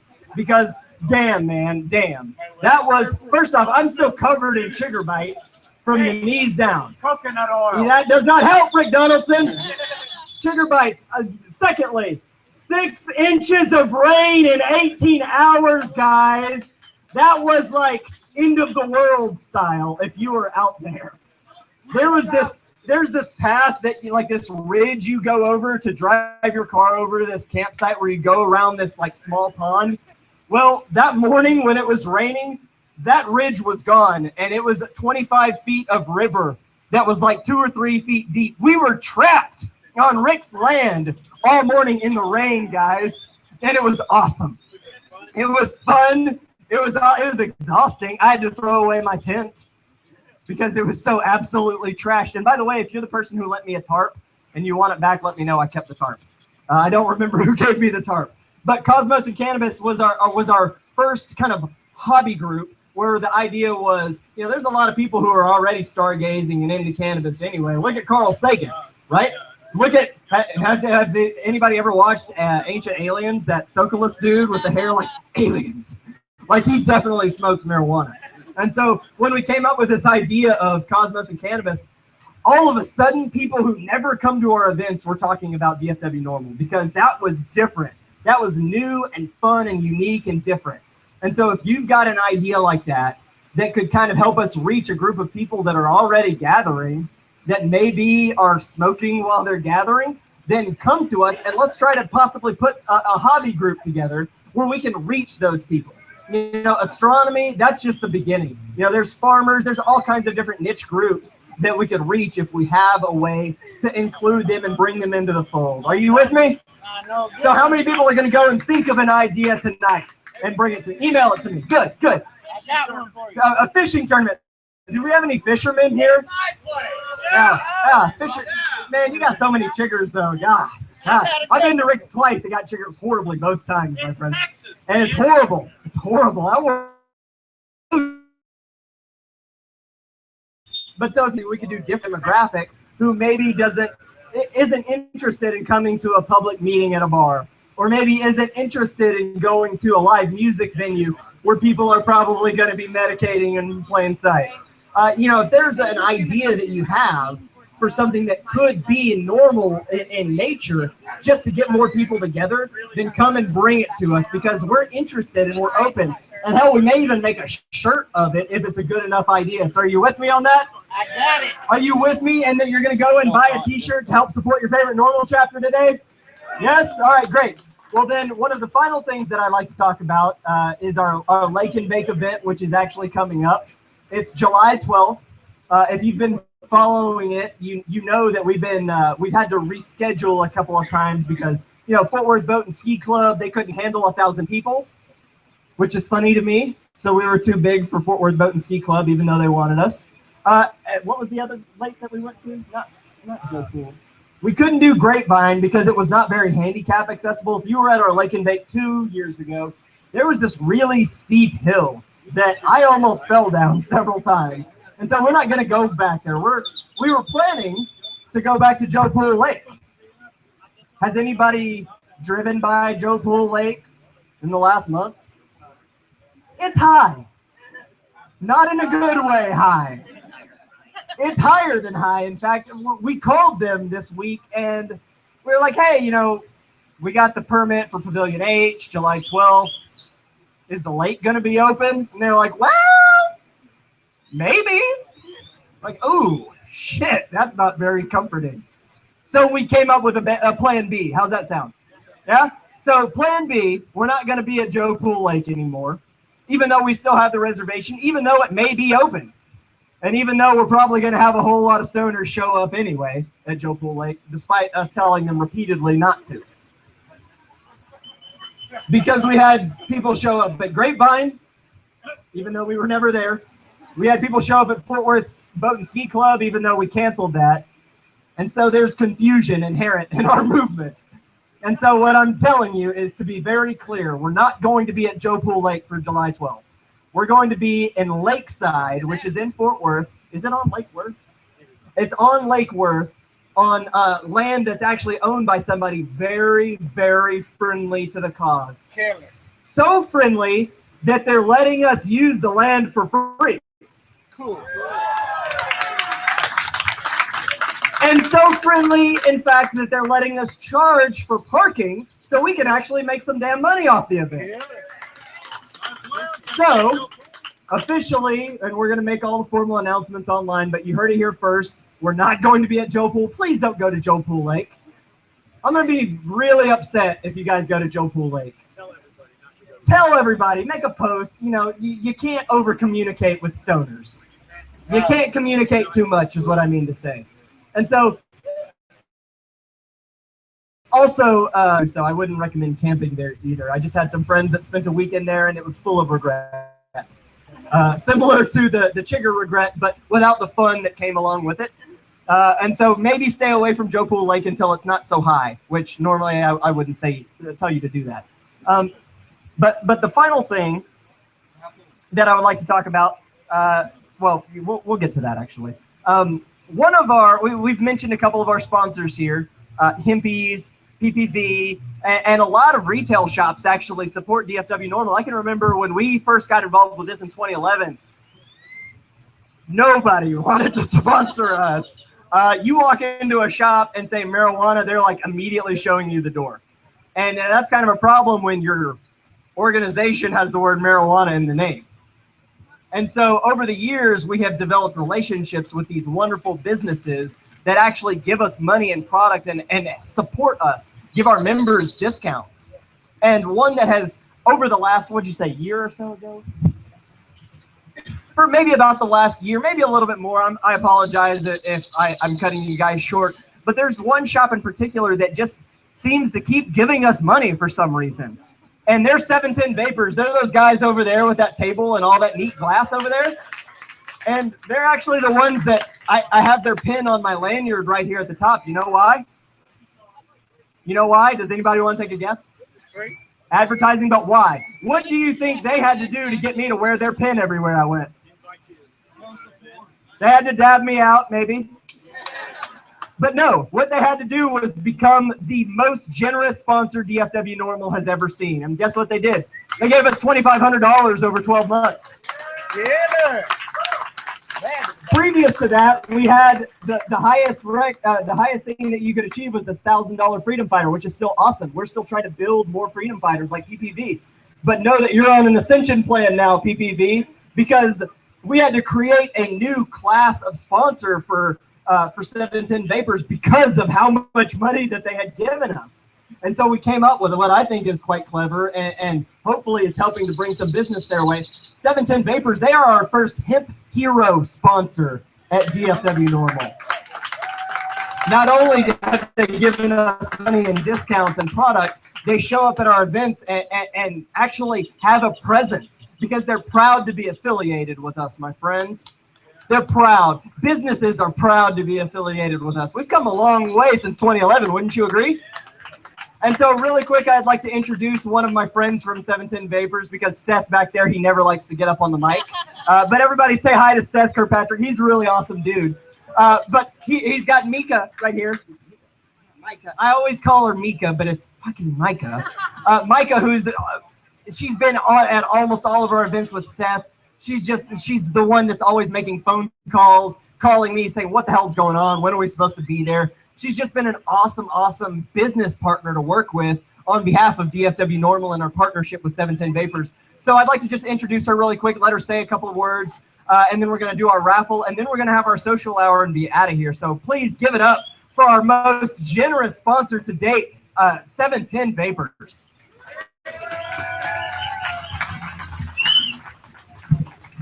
Just want to say real quick, thank you guys for giving us the opportunity to become sponsors. It really means a lot, all that you're doing for our community. Also, we're having a party on 7 Sins, so just want to invite all you guys out. Free beer, free food, live glass flowing. So come out, say hi. Where are you located? Tell them where you're located. We're located on Abrams, right by Top Golf. It's right down the street. We're on Instagram and Facebook, so you can find us on there too. Cool. Thank All right, you. there you go. So if you're into the pin culture like myself, let me show you off a little bit. 710 Vapors has awesome pin collections, actually. So if you've been kind of like thinking about maybe picking yourself up a nice little piece of glass or a nice new oil rig, or even just like a neat little marijuana pin, you should really go and check my homies at 710 Vapors out because they're super generous, super nice.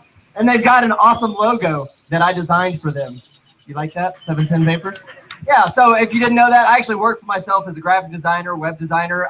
I donate a lot of my creativity and time to DFW NORML because I think it's the right thing to do. Just like 710 Vapors and PPV and Hempies, they just know that it's the right thing to do to work with organizations like DFW NORML. And I very much encourage you and expect you to only do business with businesses that support marijuana law reform. Because if you're not voting with your dollars, then what the hell are you doing? You're going to go to a shop that doesn't support your rights as a marijuana consumer because it's more convenient? Do you realize how idiotic that is? I have to educate my friends all the time as to why they're going to the wrong shops because it's 2 blocks closer than the shops that actually support their rights. And that's what I want every one of you guys to do, is to support the businesses that support marijuana law reform. Are you with me? Excellent. Then finally, we're down to our last 2 things, which is raffle. Awesome. How many people want to win that awesome vape? Let me just show it off really quick. This is a Cloud vape, and I want to thank Cloud Vapes who hooked this up in Denver to the boys who actually went to the Cannabis Cup to represent for us, and they met all these great sponsors, many of whom are actually sponsoring our organization now and sending us product to give to you just for coming to our event. So that's pretty awesome, right? So we're going to do this raffle here. This is going to be the absolute last thing we do. But I'm just excited about that. How many people have been wanting a vape pen? Yeah? Vape pen's awesome. Yeah, you can open it up. Another one. I didn't get a donation from you. Bring it. Bring it. Oh, okay. Oh, they have something nicer. 710 Vapors, not to be outdone, has something nicer to raffle off. So I guess bonus raffle item. So give it up for 710 one more time. Hey, Sean.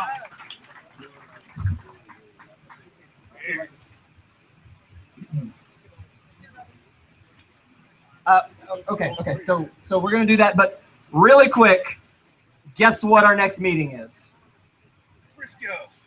Frisco. How many people heard the talk of us possibly being at the FC Dallas Stadium? I got bad news. That's not confirmed yet. But know that I have been talking to our representative over at Toyota Stadium every week, and he is really, really trying to make it. So DFW NORML can not only have a meeting in the facility at FC Dallas Stadium in Frisco, which is badass if you've never been there, but for us to also have a normal section for the game. Where we can wear our shirts, you know, and not be asked to leave like at the Ranger Stadium or Six Flags or something like that. And so that's still like this really like work in progress. You know, imagine how many conservative interests are involved in something like that, especially out in Frisco. But they're not saying hell no. So that's actually extremely encouraging to me and to the man, Nick, who is actually trying to get us in on this. And so we don't have FC Dallas yet, but we're not giving up. And so know that you may hear an announcement very soon about an FC Dallas event. That said, we do have an exciting new venue that we're actually going to be hosting our July meeting at that we've never been at before. No.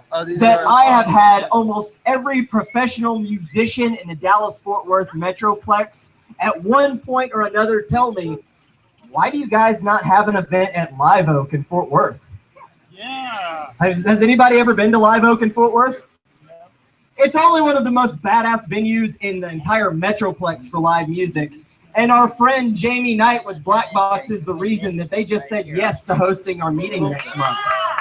So give her a hand and let her talk a little bit about how this came to be and why she donates her particular service to DFW NORML, which is to help us get venues like Vagabond and places that we've never been before to say, yeah, sure, we'll give NORML a try. Give it up for Jamie Knight, Black Box Presents.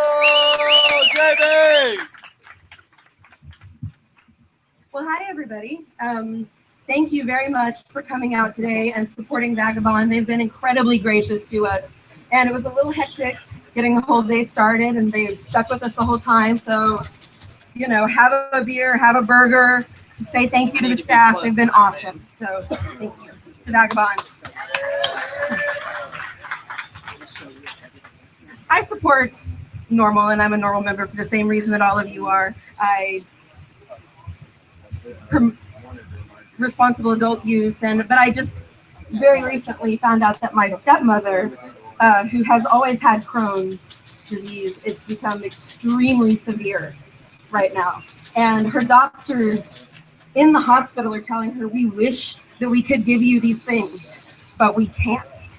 And it's really hit home a lot for me in the past couple of weeks. So thank you guys for all that you do to support, and just continue to, you know, like everyone said, it's one Texan at a time, which basically just means bring a buddy, right? It's bring a buddy. It's one person, and then everything's doubled. And then when they bring one person, it doubles again. And that's how we make this happen. So thank you guys. I also want to let you know that another way that you can contribute to NORML is every show that Black Box does, which is my company, and we book shows at various places in Deep Ellum, but regularly at Lola's Saloon in Fort Worth and the Grotto in Fort Worth. Every time that you buy a ticket to a show at one of these places, and we do concerts, all different genres of music, and you show them your NORML card, 50% of the cover that you pay to get into the show will either be a discount for you, or we can just roll that over to NORML. So just so you guys know, that's another way. I guess that's it. Live Oak Music Hall is in Fort Worth. It's on the south side off Magnolia. It's a very nice place. The top. So what we're going to do is a really great meeting, and Sean will announce those speakers soon. And then as soon as it's over, we're going to do a social hour and a little concert up on the rooftop with the beautiful view of downtown. It's going to be a great day, and that's July 25th at 3 o'clock at Live Oak.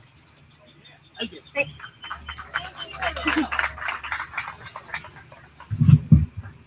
Did somebody say rooftop? We're patio people, aren't we? I wonder why, right? So, okay, so the Cloud Vape, this was going to be our single solitary raffle item. And everybody who came, if you were over 18 or at least 18, you got a free raffle ticket, right? Everybody's got their raffle ticket? Okay, good. Did you know that you can buy additional raffle tickets for $1?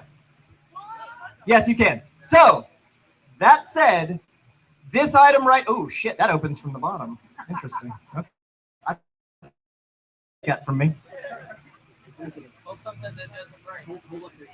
Oh, wow.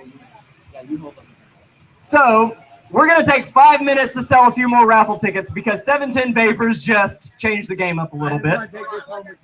710 Vapors just donated something pretty badass. So this is going to be a prize pack that includes a glass pendant, a 710 Vapors that look Wu-Tang forever, if you're a Wu-Tang fan, I am, and a dab pad for your oil rig, as well as a branded puck for all you oil folks out. How many people like the oil culture?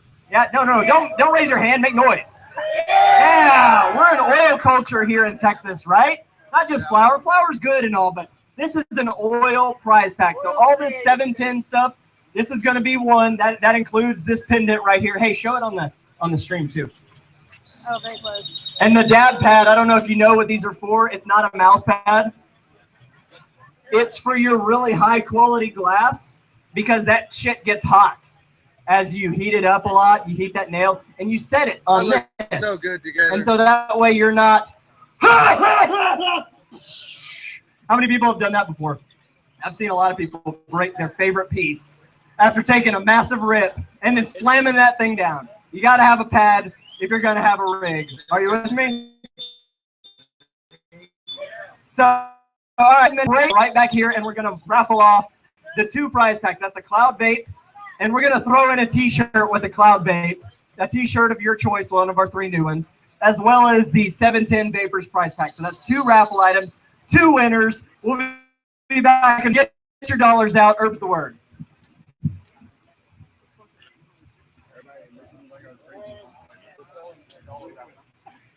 No, we're not. Walk it around. Hey, Caroline, would you wear this and walk it around for people to see it? Yeah. Yes. Always do this to me, Sean. Sean, you know what I say. All we need is pretty girls to walk around with our pamphlets. Hey, They don't even have to talk. So live stream, you can kind of see the other bit of the patio. Okay, we can unplug and walk. All right. Oh yeah, okay. Here. That's a good vape mod. So we got a really good turnout here at our meeting. Hope I'm not making everybody dizzy. I'm gonna walk you around a little bit while we're killing a little time. Here, hold that for a second. I'll be back for it. Everybody wave to the camera. This is our live stream. We have people watching live. Tell them what they're missing.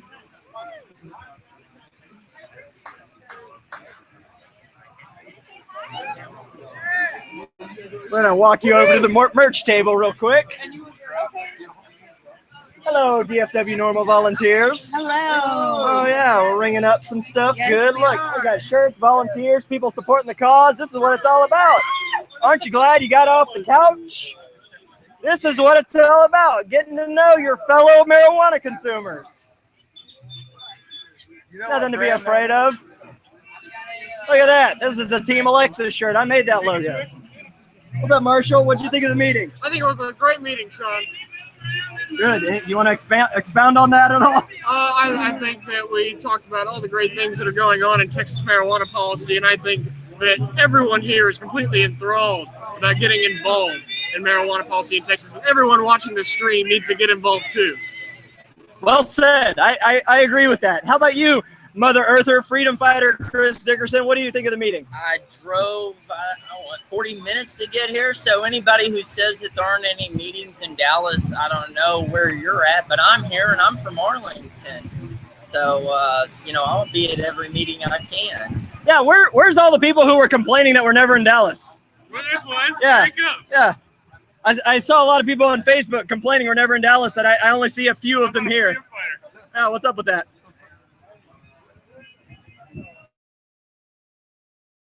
I just want to live stream.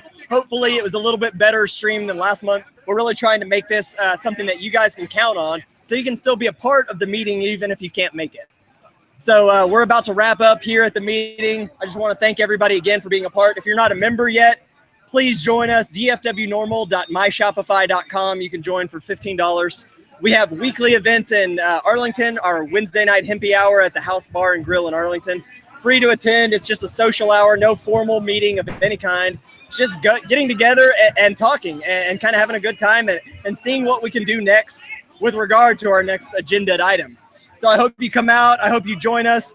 You really should be here at Vagabond. There's misters. I don't know if you can see them. It's very nice and shady out here on the patio. Absolutely lovely way to spend your Texas summer day. Thank you all, and Herb's the word.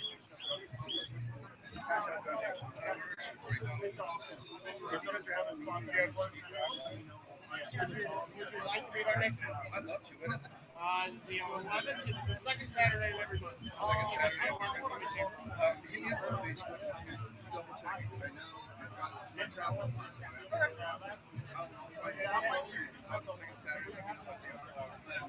don't know where you guys are meeting. We're always trying to get him to go. Because if they get hooked up with you guys, they can It's a good way to not worry about drivers. I have an idea. We did all the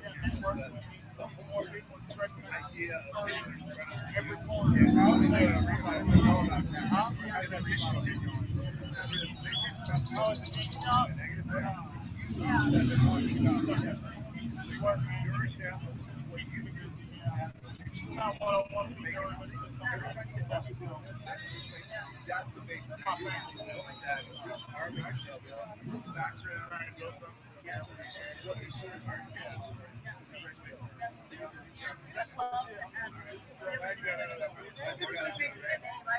I'll bring out some t-shirts and bracelets and everything else.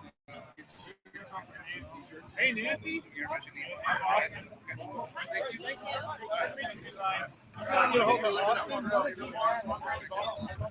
you. Really good buddies.